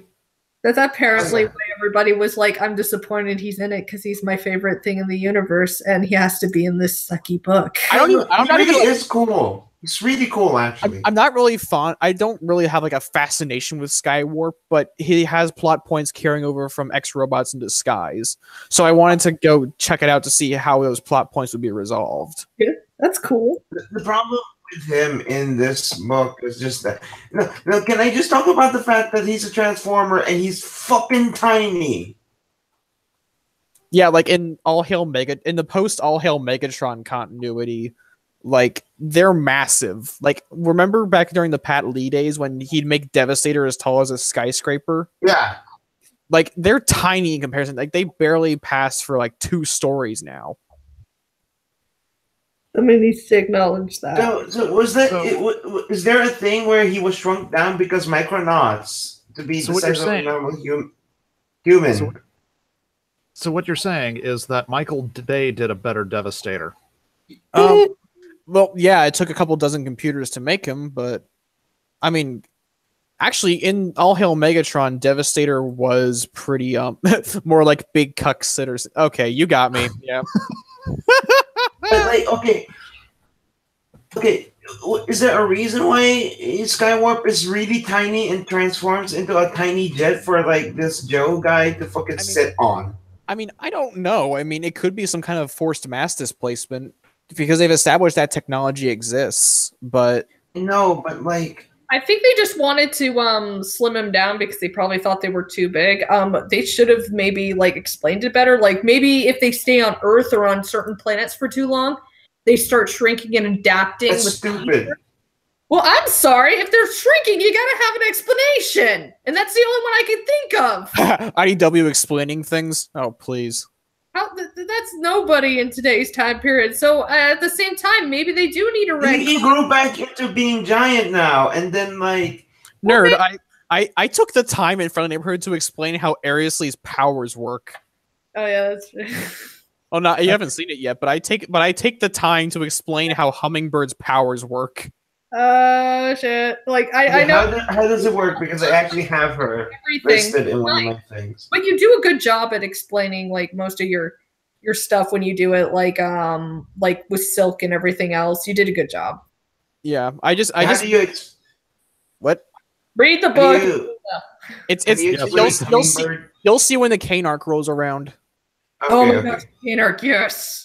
Okay, so going over the, bullet points of what we're supposed to be talking about, did we actually go into detail on how Marvel can learn from Rebirth, or did we only just sort of kind of touch on that? We glossed on it in terms of like paper quality and trade shit, but not like in terms of people have stated, like you have stated, that Legacy is trying to go back to its roots. But specifically to me, I look at Legacy and I see I see it mostly as still a gimmick. Like, yes, some people are progressing with their writing, but others fall flat, and it seems more like we're tricking you. We're specifically tricking you because we don't want this book, but we want you to read this book, and we're just doing whatever. It's the same pandering as per usual, and hoping that you'll believe us on this thing. Because Rebirth specifically went in and they explained everything. Their Legacy 1 issue did nothing. It was hyped up as to be their Rebirth, and Rebirth instead was 50 pages long, and it showed a heart-filled "we're sorry." It was a heart-filled thank you to fans and to show them that they're trying their best to restore everything. And as we see throughout the Rebirth run, that everything is meant to go back. Like, look, we have Kid Flash, and Wally, and he became the older Kid Flash, and now he's back to being the Flash. That shows a heavy progression to going back to the normal, except adapting into this new environment properly. The old Superman, as he explained, he returned, but they knew how to merge him properly. And it was an introduction to stating, we're sorry, we're going to bring back what you love, but we're going to keep some new things. Yeah, and they gave him Best Boy John. Yeah, yes. Everybody loves kids. Like, dude, that's why everybody, like that's the thing. Everybody loves the family dynamics, and that's why we're all like looking over at Spider-Man being like, we could have had this like years ago, but you had to cuck us out of it. Yeah, and then you cuck us out of it. Renew your vows. I don't give a shit. We didn't want her to be a teenager. We already had that, and no, we didn't want Mary Jane to be a superhero. Well, no, Rebirth's even dealing with marriage. Like, Batman of all people is getting married. Yeah, I don't agree fully with Tom Keith's like statements and stuff, but yeah, he states a lot of stuff about like it's interesting. It makes it interesting when a character like Bruce Wayne wants to get married because he's meant to be a very sad character. New 52, World's Finest, issue 0, where they have Catwoman and her daughter Helena as Robin. It's one of the most adorable scenes I've ever seen. Oh yeah, where she comes out. I actually own that digitally because I heard Helena for this universe, because I was always disappointed that Helena Bertelli was that Helena, because I was all like, but she's meant to be like Batman and Catwoman's daughter, so I'm kind of sad that's not really canon. And so they retconned they did the 52, and I'm like, well, what's going on with her or something? I heard there's a new Helena. It's like, it's their daughter, and I'm like, yes. And so I got into it and I tried to read up on them. Also, if you're reading Deathstroke, they're bringing a lot of stuff back, like Power Girl's coming back, like the original, like Karen Starr Power Girl. Not we've had Black Power Girl. I don't Tanya. Yeah, she's this universe, but yeah, the Power Girl from that's the Power Earth 2. Yeah. Black Power Girl. That's the joke. What if Power Man was a girl and Wonder Man was a woman? No, that's Earth 11. We're talking about Earth 2 Power Girl, where Kara becomes... I'm making a joke because Marvel. There was did this old joke that Marvel did where it was a what if issue. Like, what if Wonder Man from Marvel was a woman and Power Man from Marvel was a girl? And it even included a letter that says, "Dear Marvel, our lawyers advise you not to go through with this gag. Signed, your esteemed competition." No, Okay, distinguished, actually. Okay, I think I think it's how you were saying it, like just like you were saying, like completely straight. Like it didn't sound like a joke. I thought you were being like actually serious. No, that's actually my jokes are normally I pretend to be super serious about it. Okay, just because I'm kind of hyped that Best Girl Karen's coming back. But she was in that was like a whole entire, wasn't that her story or something like that she was Helena's best friend, she was Supergirl from And I think they covered that during Earth 2 World's End. Yeah, they do, because that's how they run away. They run away through the entirety of the World's Finest series, through the entirety of that and into Earth 2. Okay, yeah, I see it. Yeah. Yeah, it was like that was like the whole entire story from what I recall. Like I read a little bit of it here and there, like so forth. I forget, like wasn't it Darkseid or something like that was coming or something? Killed off all, like he killed Catwoman, then he kills off Batman, and Helena hides, and Supergirl. Yeah, he kills off the Trinity, and then Power Girl and Huntress escape to Earth Prime or Prime Earth. Not escape so much as are flung into. They're stealing from her dad's bank account from an alternate universe, and so Power Girl's all like, "Let's be crazy," and she's all like, "No, we can't be crazy," and it's like, "Let's do crazy things," and she's like, "No, we're gonna be serious about this." And then they made a sequel with Earth 2: The Society, where which like I still need to read. I know I'm going to get it simply for Jorge Jimenez's art. With her grandpa, right? With like that. Well, that was I think Dick Grayson becomes Batman, doesn't he? Bruce Wayne? What? Yeah, No, Thomas Wayne is. Wait, no, I thought I'm talking about Earth. I'm talking about Earth 2: The Society. Like in Earth 2, Thomas Wayne is alive, right? No, I don't think so. I thought he was. I thought he survived. Yeah, he was alive and he was in hiding or something like that. Because like the Court of Owls, he learned was the reason that he was trying to be killed. Like in Earth 2 or something like that. The Court of Owls. In Earth's End, he shows up as Batman, but the thing is, Quill is thinking that he didn't survive to the end of Earth's End, and now that they have to go to a new planet, and it's a little up in the air of whether or not Thomas Wayne is actually still alive at the end of that. Yeah, because I know in Earth 2: The Society, Dick Grayson has become Batman. Oh, okay. It could be that Thomas Wayne takes up the same role that Bruce did in Batman Beyond. Like an advisor? Yeah. If that's the case, then hell yeah. I'm all for that. So Dick was around in that, so he didn't die. Oh, yeah. Okay. Yeah, he survived all the way to the end. They killed Barbara, though. I was disappointed. I'm a Dick Fire. I'm a Dick Fire shipper. Dick Fire forever. We need more of that. I'm sorry. Okay, so fun fact: when Nightwing number 29 came out, like I hate Sean, the blue-haired love interest, and so like when they were on a break, Dick and Helena Bertinelli, they hooked up, and it's like Sean is coming like just outside Dick's window, and she sees them like making out and stripping, and she's like, "Okay, I just got cucked," flies away.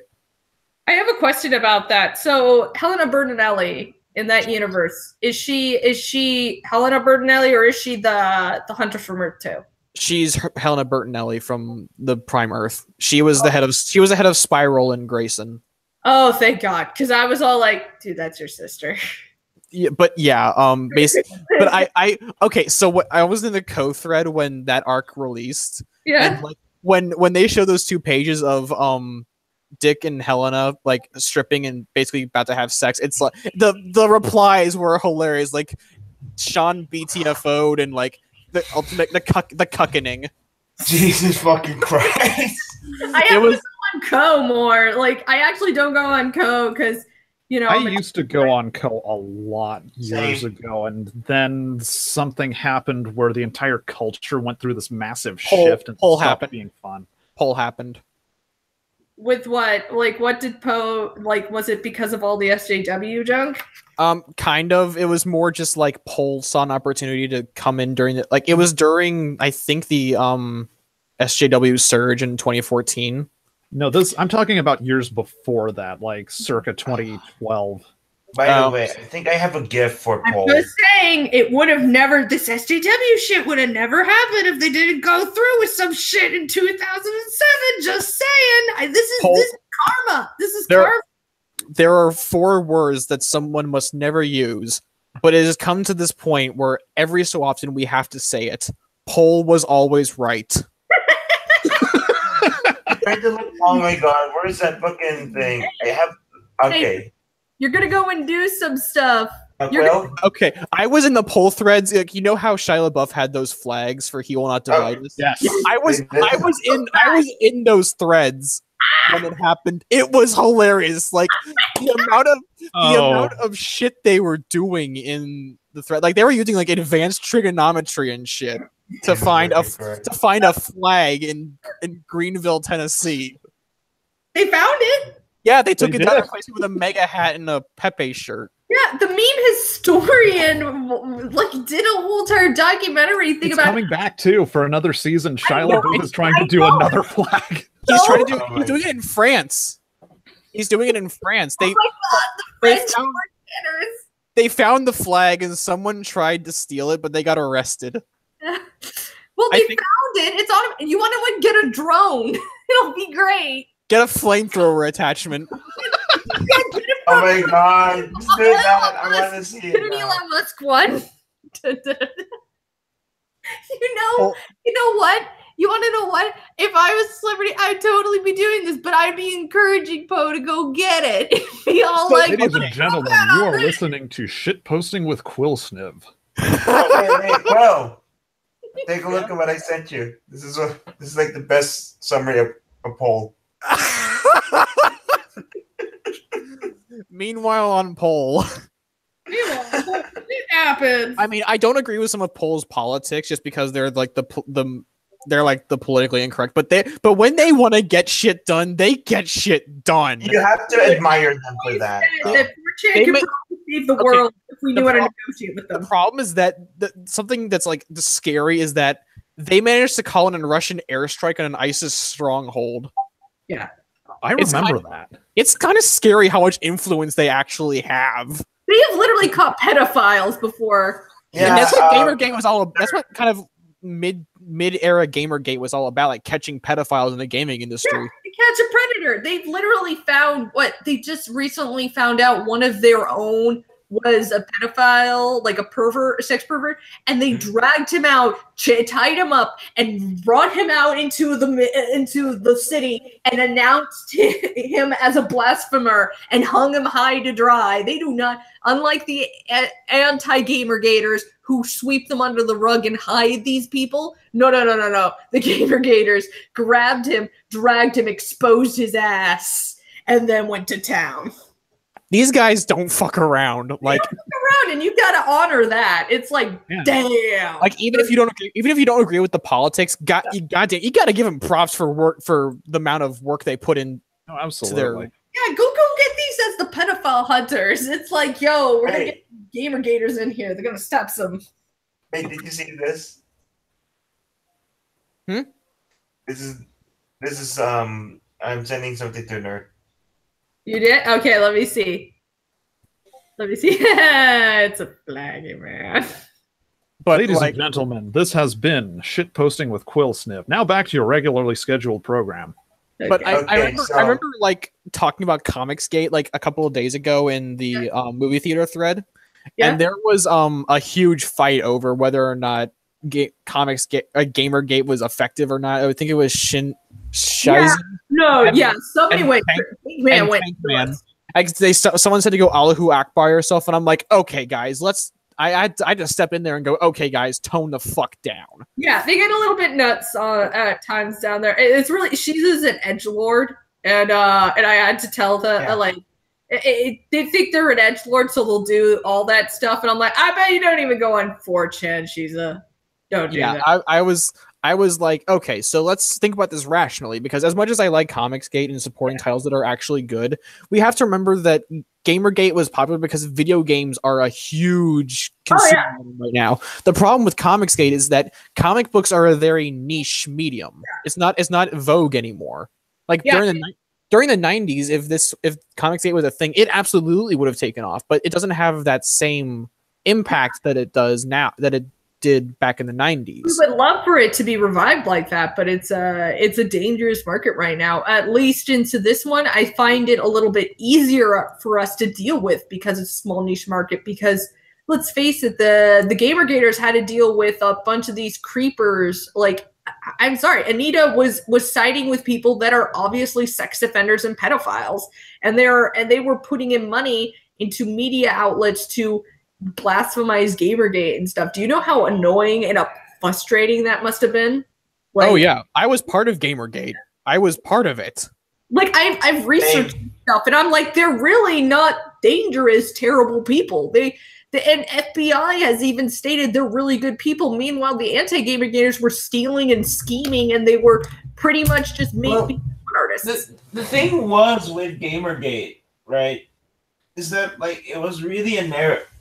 The narrative was really against them. Yeah, we were the underdogs in the fight because, in spite of the fact that we have been doing huge crackdowns against fucking pedos all over the fucking world.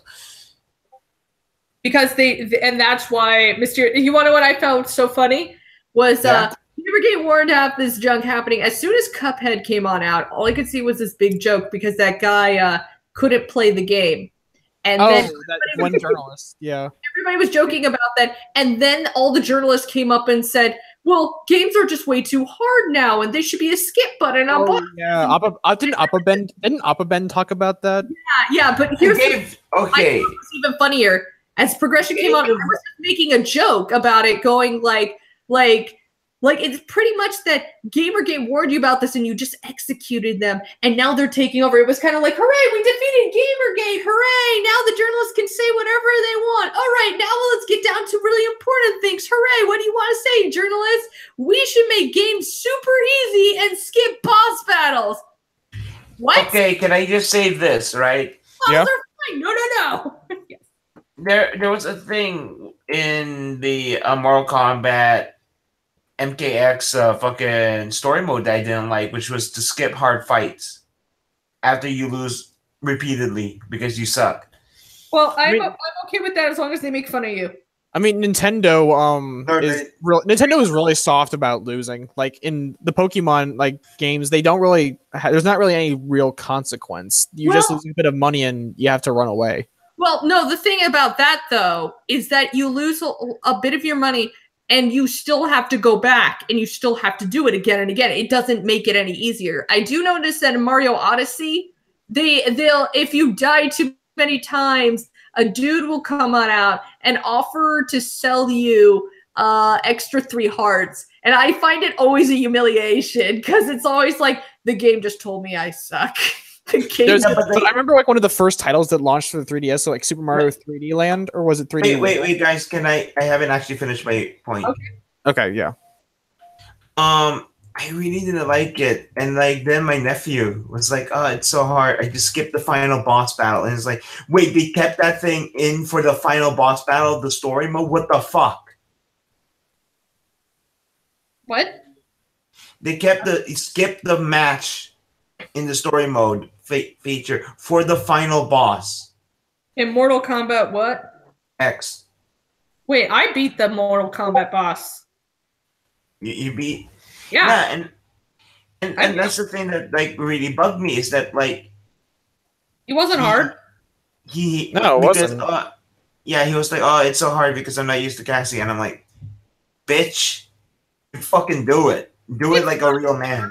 And you want to know what? I think they do willingly say it, but they say that you suck or something if you do it. They're like, you want to be a pussy and you want to pussy out? It's like, I don't want to be a pussy. But I don't think you could skip out, actually. I don't think you could, because my brother... I think it punished you for... Yeah. What you were saying?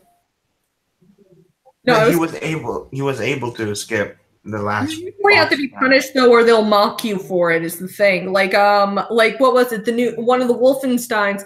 If you wanted to put it on easy, they'd make you dress up as a baby. They actually do. It's fucking hilarious. Humiliate you, and a bunch of journalists went and cried about it, and it was like, suck it up. What's that? I can't hear you, game journalists. All I hear is a baby crying in the womb. No. The game journalist wasn't able to get past in Cuphead the tutorial. Yeah, no, we already know that. That was the joke, is that it pretty much revealed everything that Gamergate was warning about, is that these journalists aren't real journalists. They're all fake, and people are actually gamers. Good reviews. They're selling sex for good reviews. That was like the biggest thing, is that we had a literal hooker transaction. I'm sorry, that's what it was. You sold sex for a good review. That is that was like Zoe Quinn, wasn't it? She was the one who kicked off the whole thing. She was a hooker. I can't believe it. She was a hooker. And I'm sorry. That's what you are if you sell your body for some type of good. You fucking prostitute. For good press, yeah. That is what she was. And yet she's all like, porn is bad. And I'm like, you just did that. Also, Nerd, I just sent you something in our DM. Yes, I'm getting like all the friends today. I'm sorry, I'm a weird that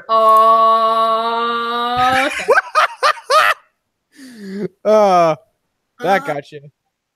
That is good. I don't know what that is.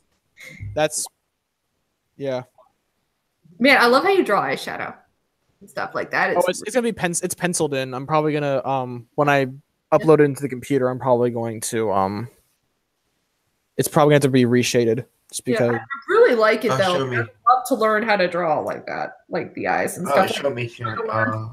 Hang on, I'll send you the picture. But Gamergate was basically a bunch of journalists who managed to pull their shit together when it came to saving their own bacon. Yeah, I never did like people who were like on the fence on it, and they were making fun of them because you were quote unquote fighting for toys. Oh, I had a friend in high school who was an uber feminist, and she's like, "Oh, if you're pro Gamergate, you're a misogynist." It's like, no, you're not. You're fighting against corrupt journalists. Also, why do you want to like? I find it like, how are you anti-feminist? Either way, feminism has gone insane nowadays. Like, I studied feminism. Feminism was always insane. It's gotten even worse now. Here's the thing. I studied feminism in college and first semester, and we called it. A lot of people do state, like a lot of the skeptics and so forth, have called this wave of feminism third wave. No, this is fourth wave. Yeah, this is fourth wave. Thank you, because they believe it's only three waves. No, there was three waves before. There was third wave feminism was the 90s. Yeah, there was. Okay, this was it. They wanted to. The first one was, we just want to vote. We'll stay in the kitchen. Second one was, we're going to burn everything down, and women are like, men are pigs. That was like that. And then the third wave was, women can get any job. The end. And then we have this new one, which I'd like to call Tumblr feminism, which is, we're back to square two, except we're more psychotic. Somehow more psychotic. Well, I'd like to call it white feminism instead, because it focuses on petty shit. Like, okay, yeah, you're right. I love the irony of that. Instead of focusing on like real issues like women getting tossed off of buildings for not wearing the proper type of clothing, we're focusing on like, oh no, this man hurt my feelings by writing a negative review about my game. It was never about that. In fact, it wasn't ever about feminism. It's about power and hierarchy. So pretty much I've always seen the media run as a monarchy. Like all of it, and so forth, is about fighting a monarchy, which is always about the status quo and the status of people in their class. And the class right now is feminism is always the higher class and so forth, and that the plebeian peasants must submit. Yeah, it's mostly just like power. It's mostly just trying to take. They're like, oh, it's about oppressive power structure. It's like, no, you don't. You just want to take down the one you don't want and replace it with your own power structure. Can I mention this bit? Yeah, go ahead. Oh my god, they also make a huge point about how fictional characters are not like in this bubble and they affect the real world. So if you make too many sexy characters and not diverse, you're going to worsen the state of how women are treated. Okay, then how come One More Day is still a thing? Because it objectifies Mary Jane as a character. By technicality, Quesada objectifies Mary Jane as a character. Okay, you want to know what? Quesada, if I swear I can weaponize feminism right now. Watch this. Quesada is the biggest misogynistic bastard I have ever seen. He is totally sexist against women. He went on a female killing spree, and he hides it by hiring SJWs, but he specifically gets in. He has hired an organization that specifically hires only weak-willed, pathetic women because he can't stand a woman in power that's higher up than him. Bingo. Ooh. Damn. Now we just need to take that little snippet of audio and post it everywhere. Yeah, no, I'm setting up a video about this because it's kind of seems true. Because also, if you notice, he put Carly Cooper as the love interest. I don't know how old his daughter was, but at the same time, because I studied, my minor is in psychology. It seems that he had a very hatred towards women because of his loss of his mother and his wife. So he believed women were failures and disgusting people that would always let him down. So he inflicted a lot of pain, but then he felt guilt because he had a daughter. And so to erase his guilt and to try and feel the apology, he added his daughter into Spider-Man to try and erase that he had these feelings towards women and specifically to even his own daughter. Okay, here's actually a point that during one moment in time, Quesada did the art. I think he did the art, and he drew Peter like himself, and Mary Jane like. Can we just talk about how that implies a lot of terrible things already? Yeah, that's what I was going. That's my point I was going for. Thank you. He's a creepy psycho along with a lot of these people. Why do you think they hire only creepy psychos down there? Because they're in the same mindset. And specifically, you know, like romance is dead and so forth is because of a negative understanding. They picked the most toxic fans to run the industry. They're saying there's the problem because of toxic fan base. They are the toxic fan base took over. That's the problem. The toxic 10% that wanted to kick out, you used to see on TV as the stereotypical ones that were like, women don't belong here and la la la and would go apeshit. Those are the people that managed to get into power. This is what we're dealing with. And they lie and they hide behind SJWs because you want to know what? SJWs are the easiest things to manipulate and create and work with because they're the loudest. So they won't notice that they're being used as a little clown to be laughed at. The thing is with SJW Marvel, like I think the problem here is like, look, we have gay characters. Look, we have minorities. You're parading them around like a fucking sideshow. Yeah. And like in all honesty, you should be treating them like what? Fucking regular Joe Schmoes people. Hey. Does anyone remember in DC when they had the lesbian couple of Batwoman and Maggie Sawyer? Batwoman proposes, and then they decided to just go ahead and not do the wedding? Yeah, I remember that. Didn't the writer quit over that? Yes, he did. Yeah, because apparently that was like a really weird Marvel. That was a really weird kind of shift of or a pre-telling of what Marvel would end up doing. No, like, this happened in the New 52. This was after One More Day. No, I know, but I'm talking about more like current Marvel, like 2017 Marvel. Like they bait LGBT fans and then don't actually follow up on that promise. Like America in Ultimate, she has that really nice girlfriend, and that's like one of her redeeming qualities in the Ultimates. But then as soon as Gabby Rivera gets her solo book, she turns into like this irredeemable little shit. Well, and then breaks up with the girlfriend, and then gets rid of the girlfriend. Be together with her. You should never be together with her because you know what? That character is white, and she needs someone of color. Yeah, that's right. She's racist against anybody. She believes in segregation. That was right. She doesn't believe in interracial relationships. She believes it's like a disgusting thing and a disgrace upon relationships, which is utterly horrific to even state. America is all about melting pot and the creation of merging of cultures. So same with my fucking country, to be fair. Yeah.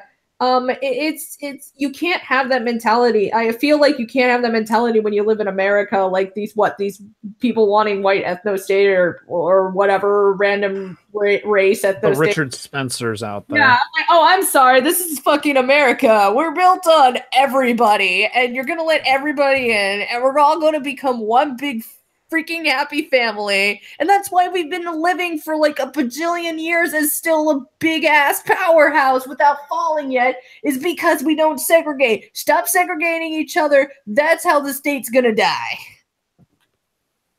Oomph. Sorry. No, you're good. No, you're good. I don't know when exactly this turned into a political stream, but I'm having fun.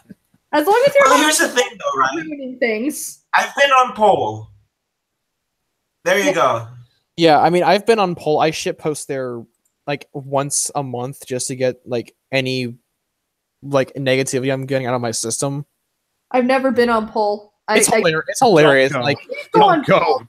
I'm a girl. They'd probably tell me to show my tits or something. You know, they don't allow that shit in there. no, polls mods are actually very effective. They also like, you know, I'll be a noob, so they'll be like, get out of here, OP faggot or whatever. Like, Yeah, they would. Yeah, they would definitely make those jokes. I'll have to. I went to poll once, and that was exactly how my experience went. Hey, Like I'm the straightest whitest dude in the land apparently, according to people I know. But it's like I did not fit in at poll at all. So there. I don't know why I sent this gift to you, but I find it funny. Oh, how kind. You were saying, nerd? Sorry for interrupting. What? No, I'm just having a good time. As long as everybody's having a good time. This is really fun. Like, yeah, this is like a good weekly. I mean, we're about 15 content. degrees off topic right now, but what the hell? Yeah, I mean, Who the fuck cares? It's called a meme stream. I should totally like get you all on to talk about my Casada conspiracy, so I can set up a real video along with what was it? I'm doing the dance slot. Can I curse him afterwards? Yeah, the dirty video, the dirty secrets of Dan Slot, and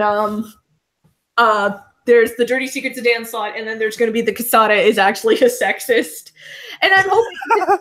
Yeah, dude, this is like two videos that could weaponize feminism to our advantage. Like, look, you can't. If they want something to really rally against, it's like, well, then rally against real sexism. Like, dude, we have a guy who literally just ran up and screamed, "I hate girls for being pretty," and then beat a woman in his comics because of that, and tried to rape another one.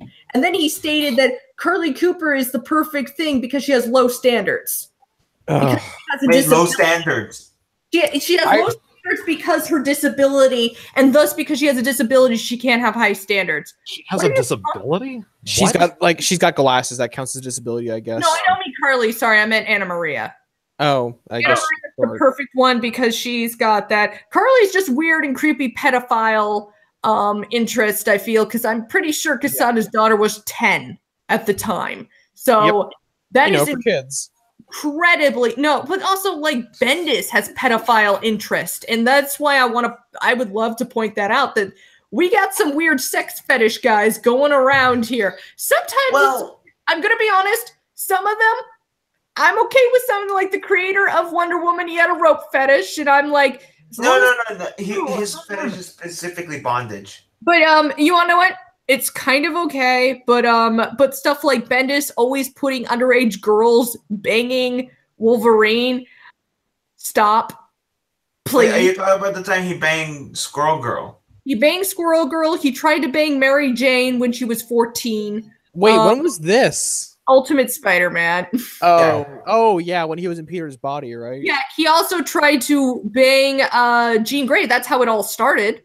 Yeah, and then Cyclops got pissed the fuck off, I think. They were what? How old were they? They were like they were 16 or 17. And Wolverine is like 29 in the story. So wait, I mean, it's even weirder in like the mainstream comics because he's like 200 years old. Yeah, so he's banging Squirrel Girl who was in high school, and it's like, what is wrong with you? That is disgusting.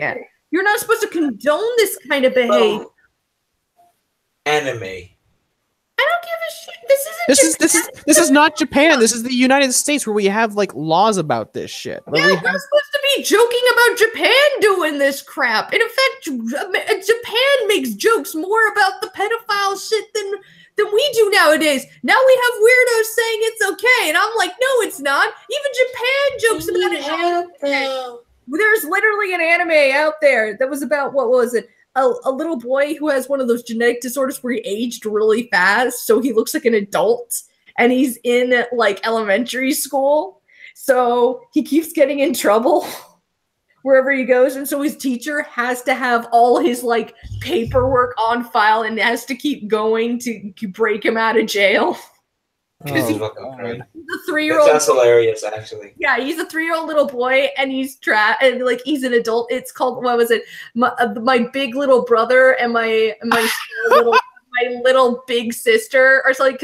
Because the elder sibling is really, really tiny, so she looks like she's 10, but she's like 18. I mean, like 17, and the brother suffers that genetic disorder, so he looks like he's 19 or 20, and but he's really 5. I was like, watching a little bit of this. I'm like, oh my god! So the police keep seeing him like running around with these like little kids at school. I feel so bad for him. It's great. He's so naive that they did this whole entire thing where they actually showed like his teacher didn't know what to expect when she met him. Like she's like, what the heck? But so like in another, it's a very short series from what I recall. But then like he gets arrested, and then the next scene is the teacher, and she's like, got his birth certificate, got his social whatever. I got 4 pictures of him, the confirmation by his parents, and his school records. I'm ready to go to the police now. Oh hell yeah. And like all the other teachers like, we're rooting for you, man. Ooh. That just sounds like oh god. Yeah, it's but it's kind of an interesting premise though. But yeah, that's the whole entire thing with Japan, is that they're very self-aware of themselves. Yeah, they're very self-aware that this is not to be condoned, so they actually do make fun of it at times with their lollies or something like that, especially if they are that young. They're all like, yeah, this is weird. Yeah, there was like this one anime where this girl who looks like a lolly but is like 20. Yeah. She has like, whenever like there was this guy who was following her, right? Yeah. Just to ask her if you want to help us with this job or whatever. She has like this fucking, essentially this car alarm, which is just there to just be a pedo alert, like a rape whistle. Because she thought that he was a fucking pedo. That's great. Oh god. But I have a very short friend. Like, she legally is registered as a midget. Yeah. And it's like she doesn't small enough to be like lolly tier, but like she's pretty short. Like I have to look down to like I have to like crane my head. Like technically a legal lolly because she has to watch out for Doc Ock. He's into that shit. Yeah. I mean, she's not Italian and she's blonde, so. Is it real that they really like?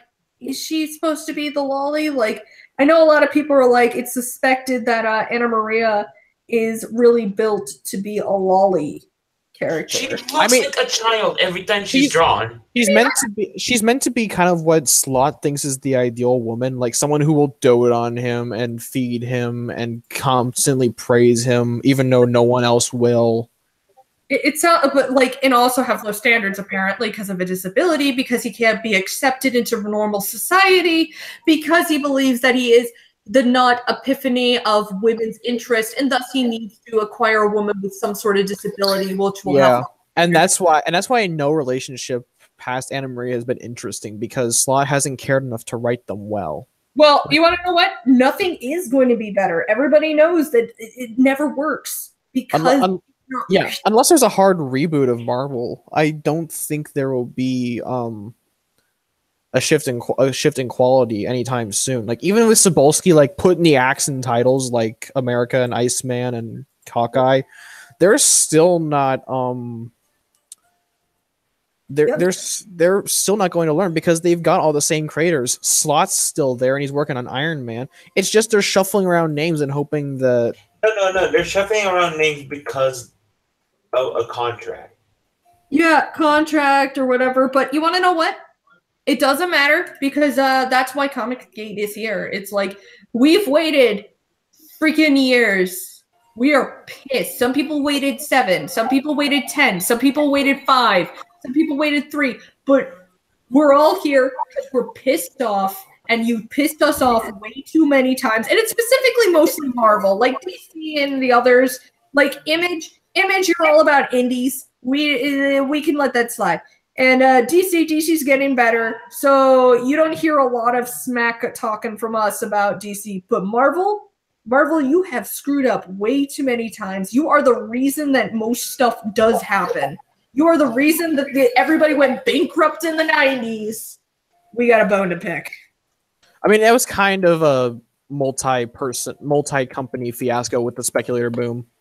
Yeah, it was, but also it was a lot more than that because they were doing other things, but they didn't like communicate well. So everybody was trying to jump on it, and it just like exploded. And yeah, my point is that we can't just blame Marvel because DC was also kind of screwing the pooch back then. Like was that the decade they gave Superman the black haircut and the long haircut and the black Superman blue and Superman red and Superman blue.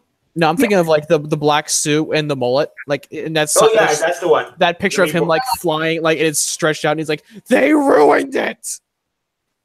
Yep. Yeah. Was it? Because I know it had something to do with like Superman dying, but Superman dying, I actually found was so clever because they just did it because it was like, you're telling us we can't do anything because of the stupid movie. I mean, the TV show. Screw y'all. We're gonna do whatever we want, and I'm like. I can't blame them. It's the night. Yeah, and it meant something back then because comic deaths weren't so common. Like in 2016 alone, we had War Machine die, we had Hulk die, we had so many deaths that we just became desensitized to it. Well, also it became, and then it was pretty much revealed that they do it on purpose just to make a spectator show. It's an execution block, and they gather us up. It is a monarchy, like I said. Because there's public executions, and it's meant to entertain us or make us bring in just shock and horror. Because and also synergy. Because Bendis has gone on record saying he killed War Machine off because he thought he was going to die in the Civil War movie. That is, that's why, like, that is so dumb. That's why he ruined Guardians, because he made them more like their movie counterparts. Yeah, you want to know why? Because he always wanted to be part of the movies. That's his thing. He wanted to be part of the movies, but they wouldn't let him in. I wonder why, Bendis. Maybe because you suck. I think the problem is that he has way too much influence for as average as he is.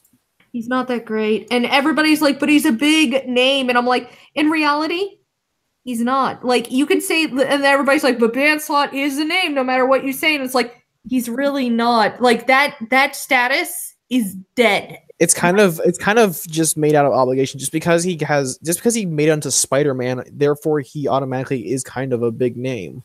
But big names aren't big things anymore. Yeah. Look how many readers and stuff. The big names are all in Japan. They sell over 1 million copies. Yeah, that just makes me kind of sad. I mean, maybe we should replace them with Japanese people. I want to know what. No, Marvel, hire me. I know how to write. I've been writing. Hire all of us, and we can turn the entire company around. Hire me, a girl that can actually write. Give me Amadeus Cho, and I will write you the greatest Spider-Man Hulk. But I'm going to write. No, Quill gets he gets Spider-Man. I've read his story. Give me Spider-Man. I can. If you give me a hard reboot on Spider-Man, oh baby, I can turn that table. Okay, here's the thing. I want to write the Inhumans, but I'm going to write a specific type of Inhuman story because I hate monarchy so much, but I am going to respect their monarchy. Because I've noticed they did a heavy push for the Inhumans they're doing, and like they're still there and stuff. It's time that the Inhumans are put to be punished for their actions. I feel that everybody needs to be punished for their actions. If we can't undo everything with one more day, though I highly suggest we just reboot from there because it would be so much fun. But you do this. I want there to be finally an uprising of the lower class in humans. Because let's face it, they sit off the together and there's like 400 million people that were infected or whatever. And let's face it, there's only what? Like a 20% chance you're actually going to be higher tier. Most people are lower tier class citizens. They can't go back into normal human society. They have to live with the Inhumans. The Inhumans put you into the fucking... You're in a class system on how pretty you are. And how useful your powers are. So yeah. Like the Functionists. So what I wanted to do was... Oh my god, you want to make the Decepticons. No, the Functionist universe. I wanted to... No, I'm saying, weren't the Decepticons meant to fight the Functionalists, though? No, I wanted to do a story where it's a revolution kind of thing, like a French Revolution thing. No. Except the leader of it all is a normal human who has seen so much shit and like pretty much make a faction of people that have like, you know how there's like an anti-mutant group that's all against mutants? No, these people should honestly honor and worship mutants. They believe they're the next step in human evolution, but they believe the Inhumans have come down to purge them. And because they've pretty much have tried to eradicate the mutants, so they have come together and they're trying to gather all the mutants and all the lower tier weaklings of Inhumans, and they're going to try and get rid of this hierarchy. And it's finally Medusa and the others have to come to accept they have created a horrible, horrible situation that they can't hide from, and like reveal that they've been hiding a lot of junk from everybody because they deserve a lot of punishment. So I actually have an idea on how to, make a snap reboot for the entire universe. Yeah. Sure, we've got our wonderful ideas about how to undo One More Day, but to affect the entire universe, to do a hard reset on that, I think the Time Gem might be involved. I just think it would be easier to just use the Infinity Gauntlet, just reset everything. I mean, let's say Nerd got creative control of Marvel and fired everyone and put us on the title, and she gave me Spider-Man. I'd honestly just reuse the Front of Neighborhood run, just because I think it's a good enough run that it could sell. Maybe. I would also. You have to delete everything though. If I literally had full control, I'd get most of the community or something like that to join up. I would even get the more SJW reviewers to come on up and tell what they would want. I would get a ton of them. You want to know what? Richard C. Meyer. Yeah. Chief head of editorial. Oh God! Oh yes! Hey, give me Carnage. You know, that'd be the best thing ever. Like, in fact, if I reigned supreme, I would be like, "May I present to you your first chief of creativity?" And then like put him on the speaker and make him do that cough and just people start screaming. And the first people to scream are like, when we hear the scream, we're like, "Oh, I know who to fire first." No, whenever like he sits on like a throne of skulls and like Gabby, and like we keep Gabby Rivera as an example, and then she like kind of just crawls over to him and she goes, for you, my lord, and then she hands him the script and he just tosses it into a puddle of water. in a pit of fire. Oh, and by the way, Doug has to be the editor of Spider-Man and Iron Man. Oh, cripes. He'd put me through the ringer. No, but that's important. You're really good at writing and stuff. Shit, does anyone hear me? Shit. I hear you, yes. Where would you be? I don't know. Know. We're gonna figure that out, man. But this is give me Carnage. King of everything. And as king of everything, this is what free. And you want to know, Doug and Richard tend to know. Captain Cummings also has to come on. He could be like, get rid of Braveheart. Let's just put Cummings in and see what happens. Wait. Can I do Carnage? Yes, you can write Carnage. Yes, because I am 90s Dormammu. Okay. You can write him as long as the others say it's okay. I mean, so long as he doesn't fuck with the Spider family. I mean, you can have him. I'm not going to.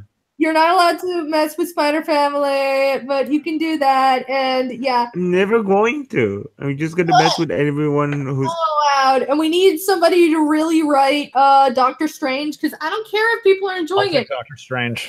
I am sickened by. I heard what happened. My friend Emerald Phoenix told me about this. Or you went on Twitter and just like slammed that book. I like Doctor Strange, but you tore into it, and I was like, holy shit! I'm kind of impressed.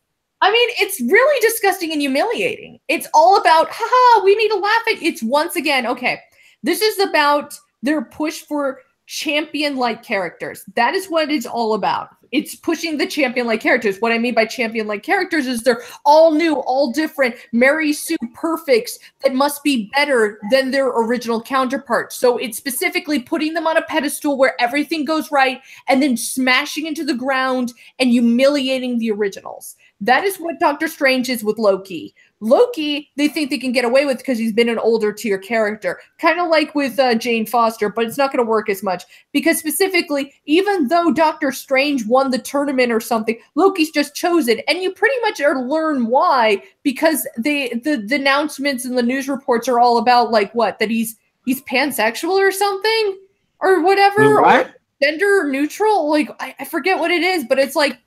What does that have? Loki's bi, I think. Or something like that. It was something about original... gender fluid. That's it. I think it was because he's gender fluid. And I'm sitting here and I'm like, yeah, so like what? Gender? Who cares? It's a thing. Nobody. That has nothing to do with the story, though. And it's not exactly new with Loki because in the original Norse mythology, he turned into a horse and gave birth to Sleipnir. Yeah, you want to know what? Who else is transformed all the time? All the other gods. Nobody cares. This is not big deal. It's like, you want to know what? If Thor wanted to have boobs, we're gonna be really confused as friends. No, like there's some god shit. If they really wanted to like have new Thor shit on Odinson, they could have just gotten Sif. She shits on Thor all the time. It's part of their banter. I was actually hoping for it to be just some lower tier Asgardian who just kind of was like in awe of Thor, like just a maid or something like that managed to get the power because they're like, it would have been better. Thor. But they didn't do that, and I thought that would have been kind of cute. It's like, I believe in you, Thor, and I want you to know the motivation. But no, it's hammer time. I mean, I hate all men. This is what feminists act like, right? Right? I don't know anything. I just read Wikipedia and Tumblr. But anyway, I digress. So yeah, I went on a killing spree. What would you do with Iron Man? What would I do in Iron Man? What? What would you do with Iron Man if they gave you the book out of some semblance of giving into Comicsgate? Right. I actually have this all planned out. We're going to reveal that Tony Stark is not adopted in this really epic story. And we're going to reveal he does have a kid. How about that? But the kid in him will never have a real father relationship. Like, it's going to be known this is his biological kid, but they're just like very neutral. Like, I wrote this idea that's like, you want some diversity. Okay, it'll be a kid from India. India has a very high business kind of like science, like, you know, and he's probably had tons of fuck buddies in Asia. Yeah. So I thought it would be kind of cool. And you want a feminist role? Well, his mother runs this company in India, and let's face it, India is so it's still heavily very sexist against that kind of stuff. It's very heavily pushed. So let's face it, I wrote this whole entire idea concept that her father, like, whatever, let her inherit it, but her whole entire family is against it because she's a woman, and so she promised that if I give birth to a son, will you let me go? Like if I give a suitor the heir to this company as a man, will I be allowed? And then they're like, all right, we'll give you your blessing. And but she knew they were gonna set her up with a marriage with these guys who obviously like favored parts of the family that would just like pretty much throw her in the kitchen and shit. And she instead decided she was going to get a fuck buddy. And so she picked out of the smartest people, and she picked Tony Stark at a party, and she's like, oh, he'll do. And just pretty much banged him one night. And then, oops, got me preggers. Oops. Yeah, it's like, oh my goodness, I got artificially inseminated or whatever. Haha, guys, fuck you. And it's like, so they all were like pretty much out for her. They fucking hate her. She's like, she owns the company, but nobody will acknowledge it, kind of shit. And she, when Tony Stark gets attacked in Civil War II and he goes into a coma, she finally confesses to her son he is the blood son of Tony Stark. You know what I would do with Iron Man? But sorry, you're not finished. You're not finished. I want to let you finish. Well, it was just a stupid, shitty story anyway. But it was really that his family has some ties to Iron Man and shit, and that they actually set up everything. They found out early on that he's the son of Iron Man, and they wanted him to open a vault that Anthony Stark or whatever made. And so really his son, the real biological Tony Stark biological son isn't a biological son. It's a genetic actress. It's a genetic actress that was hired to set everything up so they can go into the vault and steal.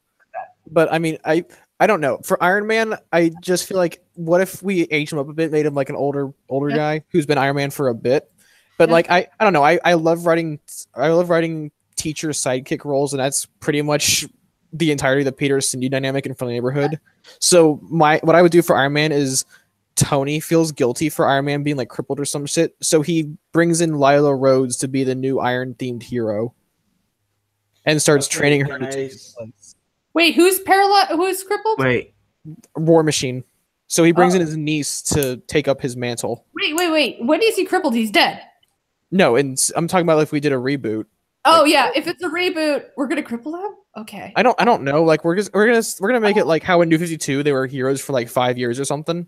Oh, okay. So you mean like just completely reboot? Oh, thank God. Okay, then yeah, don't make him then screw my retconning whatever thing. Instead, yeah, do that. If you wanted to continue the Riri thing, I would have stated that once again. I don't know who wants to continue Riri. No. Explain. Let me explain. She's not the hero. She's the villain. She killed her best friend, and her best friend becomes our little hero, who is dead technically, but she's like trapped in a robot, and she becomes Iron Man's sidekick as this Mainframe. Yeah, she's like she can't, but she's not able to really like she's in a robot, but she's not smart like Riri or anything, and people make fun of her for it. It's like you're in the ultimate supercomputer. She wields the ultimate supercomputer, but it's Linux against any like a normal person. So she doesn't know how to run anything. She may never. So what's her super name? I don't know, but I thought it would be cute. Frameworks. She's a But I would not do like any love story. But it's like, remember how in the Bendis run Tony had that Indian scientist like Amara Pereira or something like that? Shouldn't it be Pepper though? Stark doesn't need really a love interest. Maybe Pepper on the weekend or whatever, or a fuck buddy. But really, I like it more. Like I would love a teacher-student dynamic. So yeah, I was thinking like this girl could be a teacher-student dynamic where she's just full of optimism and happiness, even though she's like a little robot now, and it's him trying to deal with this girl who wants stuff like maybe oh yeah, totally. Body. But like, he complains. She's like, I want to look thinner and cuter, and it's like, no, I'm not doing that for you. And she's like, come on, I want like do a total joke about girls just wanting like like implants or something. I do not know, but he's just like. I would just get rid of like any love interest angle just because that complicates things a lot. It's just cringy. Like there's a reason why in the end of Days of Deception I killed off Cindy's boyfriend. Because I find that angle to be absolutely unnecessary. I wrote that in as a kind of like a reference to Spectro and the Silk Run. And I realized, oh shit, I'm never gonna do anything with him, am I? So I just killed him off. That's terrible. Come on, we're all about romances and characters. I can handle romances in my. It's just that I don't really enjoy writing it. If I'm going to make a love interest, it's gonna be like either somebody completely new that I develop from the ground up and make it a long-term commitment instead of just like one fling to the next, or it's just gonna be like. The death will torment them. Like say like they die or something. Like it affects them. They have like nightmares over that stuff. Like, dude, and that's gonna come up later in front of Neighborhood. Like, oh my gosh, you're totally into Mary Jane and Peter Parker. Wow. I know that's why I de-aged Cindy because I didn't want any competition between Peter and Mary Jane. So I made Cindy a teenager and I made Carly Cooper a lesbian.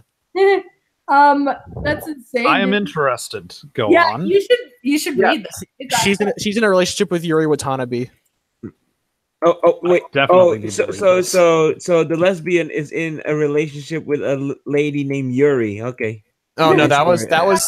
no, the thing is, like in Slot's ASM run, like you read their interactions, but you read Carly and Yuri's interactions where she's the Wraith, and it's like, wait a minute, they have more chemistry than Peter and Carly did when they were dating. Wait a minute. So of course she's dating the one named Yuri. I Well, see I how it is. No, that comes into play later. If you read the latest chapter, Yuri's making some unsavory plays, and Oh goodness, I need to actually read this. Like, Yeah, find some time and sit down and read it. See, I told you it was good. It's really good. And he does have Felicia Hardy. She's around, but she's like, they're not dating anymore. Go get her a boyfriend. oh, I do make a mention later on that I do make mention that she's kind of jumping around from one fling to the next, and it doesn't really matter who. I make a mention, like, you remember how in MC2 she's dating this woman named Linda or something like that? Linda, after she broke up with Yeah, Flash. I remember. Yeah, Divorced, I not made broke up, divorced. Oh yeah, she divorced from Flash, and then she's dating that other woman. Her secretary. Yeah, but there was a deleted in the Black Cat spotlight. I almost made reference to the fact that Felicia's been jumping around, and it's like boy, man, woman. Who gives a crap? They're all. But it just seemed a little unsavory considering there was a Black Cat spotlight surrounding around her babysitting Annie Mae, so it just didn't have any relevance. So I cut it out. Yeah, I actually agree with you not putting that in, especially. That makes her look like a fucking asshole. That's why he didn't put it in. So yeah, I have all these shitty ideas, but I never actually put them in because I know better. Yeah, you're gonna be. I would put you into Iron Man specifically. I would get Doug to write Spider-Man, and I would just What? What? What? I thought you're gonna let Quill do Spider-Man. No, he's not allowed anymore. What? So Stop this. So glorious editor in chief I'm Nerd flipping Wonder. a coin. Might I be so humble as to ask for Spider-Gwen? Yes, you may. I mean, Because if you I have plans. Powers and make her cool again. actually give him an imprint. All Wait, right, wait, you know what? Please make her unique in her own. Like she is in a Yes. unique world. She is in a very unique world, which makes her very interesting. But I feel they make her too edgy, and I would like her to have some more features that are interesting. I know that the people were questioning if they were making Mary Jane a bitch as to be anti-MJ, or if they were going to be. Actually, Please give explain. me. Wait. Okay, you go on first. Sorry. Okay, let me tell you my pitch. Okay, so it's an alternate universe. It's basically, what if the spider bit Gwen instead of Peter? She does end up with the same power set, yes, but this is not Peter Parker by any stretch, because first and foremost, she has her father. She has a wonderful, loving relationship with him, and she wants to go into, the sciences because she wants to become a forensic scientist to help the police out. This is her passion. This is what she wants to do with her life. So she's at the science expo, she gets bitten, and I have these ideas for making certain parallels to the Spider-Man story. Like there is the wrestling bit in there. There is Yes, Snyder's promo. and her best friend in the world is Mary Jane Watson in high school. Yes, I'm doing this in high school. Don't stab me because I know you're tempted to right now. Well, I mean, it doesn't make much of a difference because they never emphasize the college angle, anyways. So okay, so as this goes on, the primary focus of this is not the villains, because if there is one real villain for Gwen here, it's her relationships. Like she does meet Peter in the wake of the tragedy of Uncle Ben's death, which is now Gwen's fault. Oh shit! And Oh wait, I remember you telling me this, and I did Yes. something Oh, really hey. awesome. Shut up! I want to hear this. Okay, now I have your interest. So the relationship between Gwen and her dad is really cute. You know, she's a nerd, and he's this really cool dad. Her mother died like a couple of years before, so it's just her and her dad right now. But she bonds with her dad over wrestling. So Yeah, those Dino promos. she has Mary Jane as her best friend because Mary Jane looks at her kind of like a sister, but as, you know, also a kind of a side project. Like Mary Jane is there as she's the popular girl, but for some reason she has Gwen as a really close friend. So Mary Jane's circle of friends also includes, you know, other characters like Felicia Hardy, for example. Like using the 90s cartoon version of Felicia Hardy. She's rich, she's a snob. Okay. Anyway, so Gwen gets her powers, and the first thing that happens is she's in her room with her dad. She felt sick the night before. She wakes up, she feels great. She jumps up and she's stuck to this. Her hands are stuck to the ceiling, and her dad's just staring at her like, "What the hell?" So he knows immediately. Oh, nice. And he takes her None down. of this, like, I'm actually kind of interested just because the parent immediately knows off the bat that they have powers. And he is the police and he is a police captain. Yep. But there's a hitch. So yeah, so he knows now, and I'll get to the hitch in a little bit. So he knows now. Gwen tells Mary Jane because Mary Jane is her best friend. She has to tell Mary Jane about this. Yeah. So they're talking about it. They're walking down the street. Mary Jane sees a flyer for a local wrestling circle. She grabs it off the telephone pole, and Gwen in this version is something of a motor mouth. When she gets passionate about something, she does not shut up. And so she's like us. Yeah, and people have to constantly remind her to actually breathe, and that's something of a running joke that I have going. Mm-hmm. So Mary Jane shoves the flyer in front of her face while she's yammering on, and that actually gets her to shut up for a minute. It's like, oh, hey, that looks like something useful I can do. You know, a little extra money on the side because policemen don't make that much. It might actually be something fun. So she does the wrestling night. It goes as it goes.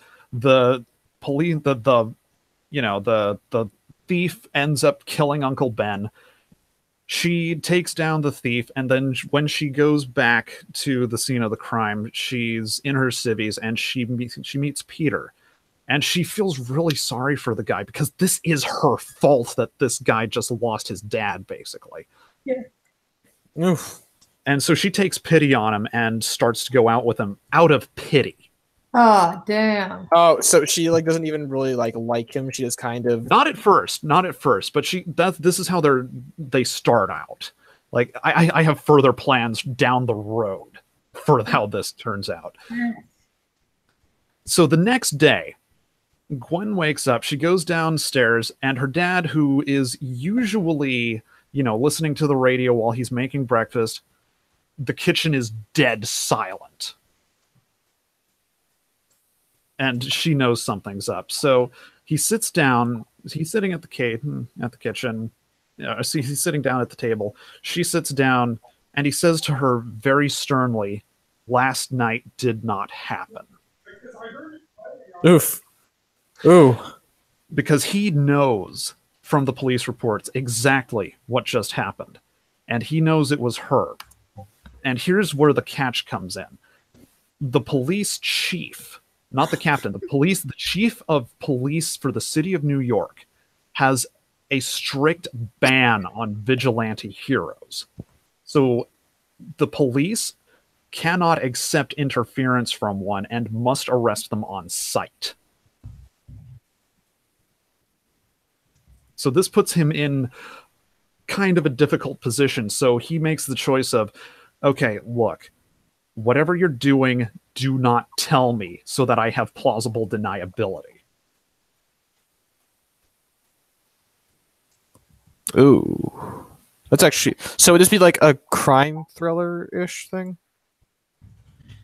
Because I actually hadn't gotten quite that far into what actually, she does. But I did help him out with the rogues, though. Yeah, Alchemist helped me out with the rogues when we were chatting about it one night. But the base premise for what I'm giving you here is what I came up with years ago when I first saw the concept of Spider-Gwen. That's awesome. No, it sounds really cool and intriguing. Oh, yeah. I did do something really wonderful. Yeah, thank you for the little reminder. Okay, so also, because in the original comics, you know how George Stacy was in the same club as Norman Osborn and J. Jonah Jameson? Yeah. Okay, so the idea here is that Norman and George Stacy are still friends from the club. So Gwen and Harry are actually good friends here too. And they go to the same school together. And here's the interesting thing. Harry has a crush on Gwen. George knows that Harry has a crush on Gwen. Gwen looks at Harry like a brother. Oh, no. And so this absolutely cucked. Yeah. So Harry eventually, feeling scorned about his love for Gwen and how she, just drops him for this nobody who she met completely out of nowhere. It's like, who the fuck is this guy? This is what drives him to become the Green Goblin. What? Oh my god! That was my idea. Well, the what drives him to become the Green Goblin bit, it was his idea, but the rest of it was built on my premise for it. Yep. Man, Harry can never catch a break. Oh no, poor Harry. We actually made it. No, you say that, but you didn't say anything about Uncle Ben still dies. What do you want? Yeah, I did. Well, I mean, we kind of expect Uncle Ben to just die. That's just kind of expected at this point.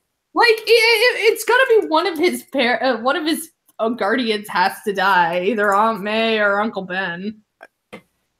Actually, you could subvert and put a bullet in Aunt May.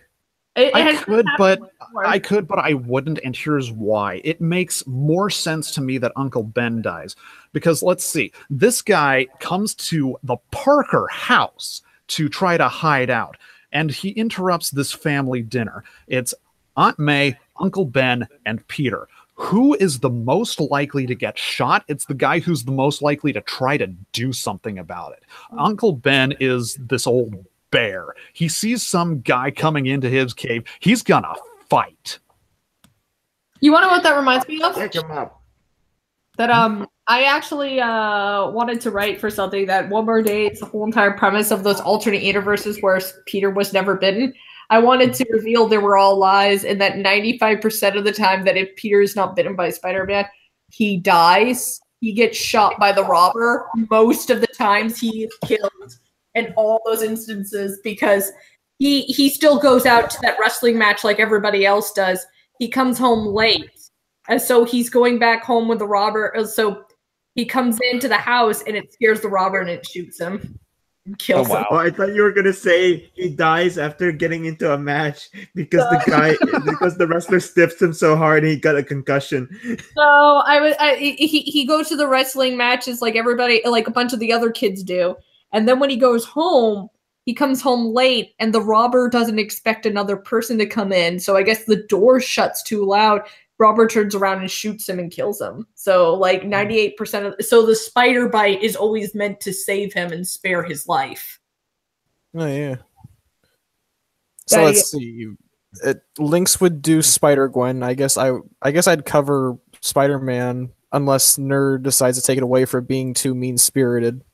Then I don't know. It's up to whoever's the coolest creative on Spider-Man. I mean, I just need a good editor because I have some really. Well, can I be your editor? No. Yeah. No, I've got an editor. I want to do something. Mark Alford is Anime Hunter and my editor keep me in really good check. They have to. I would not leave you without Anime Hunter, Mark. Like you guys Then, did work. then who will help me? I Oh don't. no. Lynx, you and Lynx could like alternate between each other. Yeah. You guys can Oh. write Squirrel Girl. We need good people in Squirrel Girl to finally fix it. Ew. No, just Ooh. not like. He's If cool you with really that. want me, I mean, Alchemist would do great with Squirrel Girl. I think it's just actually, you're actually 100% right. I would just have a bunch of dumb shit happen. Oh, I would have just made her into a kawaii desu desu and just make her run a coffee shop. No, that's exactly it. just Anime like have fun with cuteness. okay, pick a different artist that's not Erica Henderson, and I will buy that Okay. book for you. The Gwenpool artist, go. Hiro. She was actually supposed to Yeah. she was given a choice between Squirrel Girl and Gwenpool, Oh. and she we chose lost on that one. Gwenpool. Because it's probably written better. Yeah. But Yes. yeah. Actually, It depends it on it depends on your point of view. And But you- Squirrel Girl sells better on trades. Gwenpool does not have fucking instances of Galactus saying that like it's a shame that the English language does not contain gender neutral pronouns. What? Yeah, it gets kind of cringy at times. I think Gwenpool's had a couple moments like that though during the Kate Bishop crossovers. But those were during shitty crossovers, and no one I likes will- shitty crossovers. I will also take Doctor Strange and Thor. Okay, can I take Avengers because I have actually a really good lineup. Oh, Okay. no, please. I Somebody want to go Avengers. Too bad. I had to go. boy. I mean, let's compare the two lineups. By the way, I have a question. Is everybody just letting me become king of Marvel because I'm old? Yes. They can't question that shit.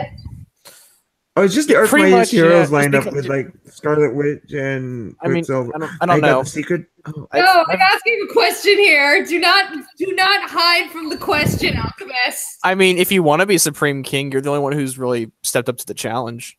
you're the Okay. only one. Yeah, no one's gonna listen to me anyway. So Yeah, I can't inspire people, so it's more just like whoever will listen to whoever is kind of in charge. Besides, I feel better writing instead of being editor in chief. here are my Avengers for my thing. Yeah, I just think- that's basically just the Earth's Mightiest Heroes lineup with Scarlet Witch and Quicksilver. I know that's what I said. But I'd actually bring in like a completely new roster because if we're assuming that I'm doing both Spider-Man and Iron Man, Mhm. then You only get one. okay, then I choose You only Spider-Man. can get But, one. No, but I'm it's going. like if let's assume I do Avengers as a hypothetical, but I do Captain America, Iron Man, Wasp, Hawkeye, She-Hulk, Vision, Nova, and Beta Ray Bill. That actually sounds fun. Just because I Wait. just because I love based Ray Bill. Yeah. No. I want Beta Ray Bill in Guardians. No, You've I don't seen- know. He feels a little overpowered for that team. I know that that's saying something, but it's more just like why would but I don't know. Beta Ray Bill is kind of like a huge like Miss Marvel tier power. He's Thor tier, quite literally. That's true. If we're gonna put Beta Ray Bill on Guardians, I guess go with Lady Sif as Guardian of the team. Because I mean, It's like I no was one gonna. ever uses Lady Sif. Like she's awesome. I would use Lady Sif. Absolutely. Like my run of Here's- Thor would bring back Sif as Thor's primary love interest. I don't know. Beta Ray Bill and Sif. That's some cool shit. Wait, yeah, they were doing that in Earth's Mightiest Heroes also. Yeah, and Journey into Mystery brought back the relationship kind of because like Wait. during Journey into Mystery she crashes on an Avengers monitor station, and Beta Ray Bill finds her and Beta Ray Bill's with Scuttlebutt, and they crash into the Avengers monitoring station, and she's like blushing heavily, and she's like Bill, and he's like gaping open at her like and she's like put that down and help me. And he's like, oh, yeah, okay, yep, okay. And he's like, they're like stuttering all over each other and fighting like exes. It's great. So this is what I have my dumb idea for Guardians. And like the only reason why I want to do Guardians, it gives me the prime opportunity to bring in Death's Head. So there's that. Jeez. Also, you should bring Rom the Space Knight. Only They're- if we they- can can't. get right Oh, back right. from Now an IDW. image. I know IDW owns him, but I know IDW has his license. But it's like, imagine if you got I Rom get Space Rom the Knight. Space Knight. I'm going to fucking put Rom the Space Knight. Yeah. No, have y'all read Rom's original run? His I actually haven't, but I have seen the Linkara retrospective on it. It 75 looks issues. amazing. 75 issues for a D-lister. That's unheard of these days. Holy shit! Really? Yeah. The He dude lasted is also 75 like issues. he had multiple fucking crossovers. Also, And Rick Don't Jones forget was about his that. sidekick. But no, like Rick Jones was everyone's sidekick. well, no, but in those days, like a D-lister hero could carry an ongoing for a while, but like nowadays, like a B-lister like Nova, who was pushed really hard as an Avenger and All New, All Different, didn't last 7 issues. Well, Yeah. obviously not, because they always chose that new Nova, and let's face it, they don't market anything. I know, I'm just saying, I like like New Nova. back in the day, like Yeah, a D-lister could get like 75 issues out of an ongoing. yeah. And That's, Rom wasn't even really a character; he was more just like a toy advertisement. that's forth why he works well in IDW. Yeah, you Yeah. put your fanfic stuff. Yeah, like in Days of Deception, I make a note to mention whenever he's on He panel. was actually weirdly important in the I mean, I Marvel even universe. fun fact: the Transformers are coming back. And what, Marvel? No, in Friendly Neighborhood. Ah! Du-du-du-du-du. Well, they're kind of. It's more just like a mention. But as we explore the greater Marvel universe, they have a bigger role. Like this is like outside of Friendly Neighborhood, but like in the cosmic part of Marvel, Richard Rider is rebuilding the Marvel universe, rebuilding Nova Corps, and he brought in the Cybertronians as part of his new core. Oh, those generics from the Marvel comics. Yeah. No, you'll see when it's relevant. It's not really relevant right now. It's going to be a while down the line. Okay. But like, So, go ahead. sorry. We probably need to wrap up the stream soon. It's getting close to 12:30. Oh yeah, okay. Because I was gonna say, probably just give me Guardians. I love cosmic shit. Actually, I mean, if I get Spoder Boy, Doug gets Iron Man, just because I know he'd have a lot of fun making Riri the villain. Or would that be DNC? DNC was always going to make it. But if we're gonna just completely retcon, Doug gets Spider-Man complete. I'm sorry, he's our veteran master, and he's been fighting Danslop for years. He deserves it. True, I he's been have, fighting Danslot way longer than I have.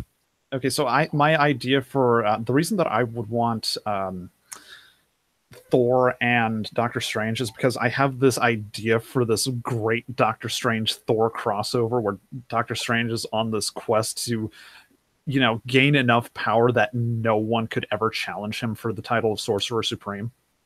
And so he has to go across the 9 realms to gather Asgardian mysticism. That sounds cool.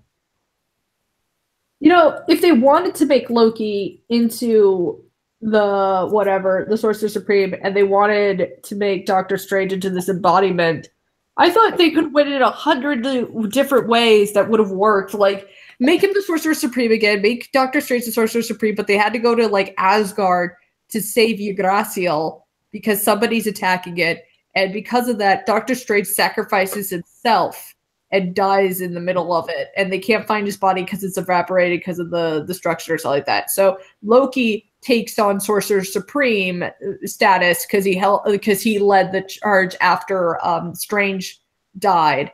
But it turns out Strange wasn't dead. Yggdrasil saved him as a thank you, and planted him under its roots. So he grew under the soil and so forth, being nourished by it, and so he's reborn as this embodiment of magic.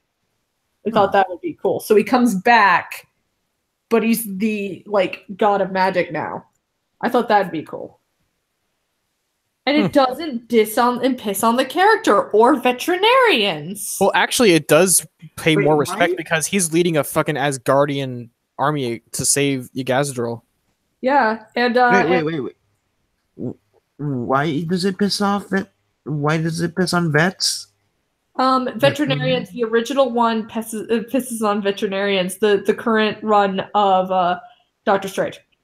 Which is weird because everyone's saying like Donny Cates's run is probably the best one since the Aaron run. Like since the Aaron run ended. I can't stand it though because it's just completely let's laugh at Doctor Strange and also on veterinarians because everybody in media apparently has a thing against veterinarians. Why?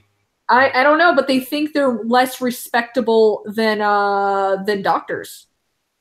I have they're looked down upon. You're looked down upon even though it's well known in the medical field and others. Like I didn't even go to that field, but I studied animals and stuff, so it's well known. Veterinarians get paid more than doctors. They are a far harder class to get into. They are a far harder degree to grant because you're such a wide variety. So they can all go suck a dick. Hey, Genevieve. Oh, yeah. Yeah. We're about to get head out back for a little bit. If you want to come? Okay, thank you. I think this is a good place to end the stream, just because Okay. we've got a lot of good ideas. Yeah. I couldn't tell all of my ideas, unfortunately. No, it's okay. We're going to talk about them another time on the chat. Okay. The stuff, Yeah. okay? Okay. I'm okay with this. All right, so that's the end of the stream, guys. For all you who came in, thanks for watching, and this was also really fun. I might do this a bit more often, just because hey, it's consistent content, and I need to do that more often. So Yeah, I do. I have to do that too. Yeah. So I guess that's the end of the stream. So see you guys. Thanks for coming on, y'all. Good night, everybody. Too sweet.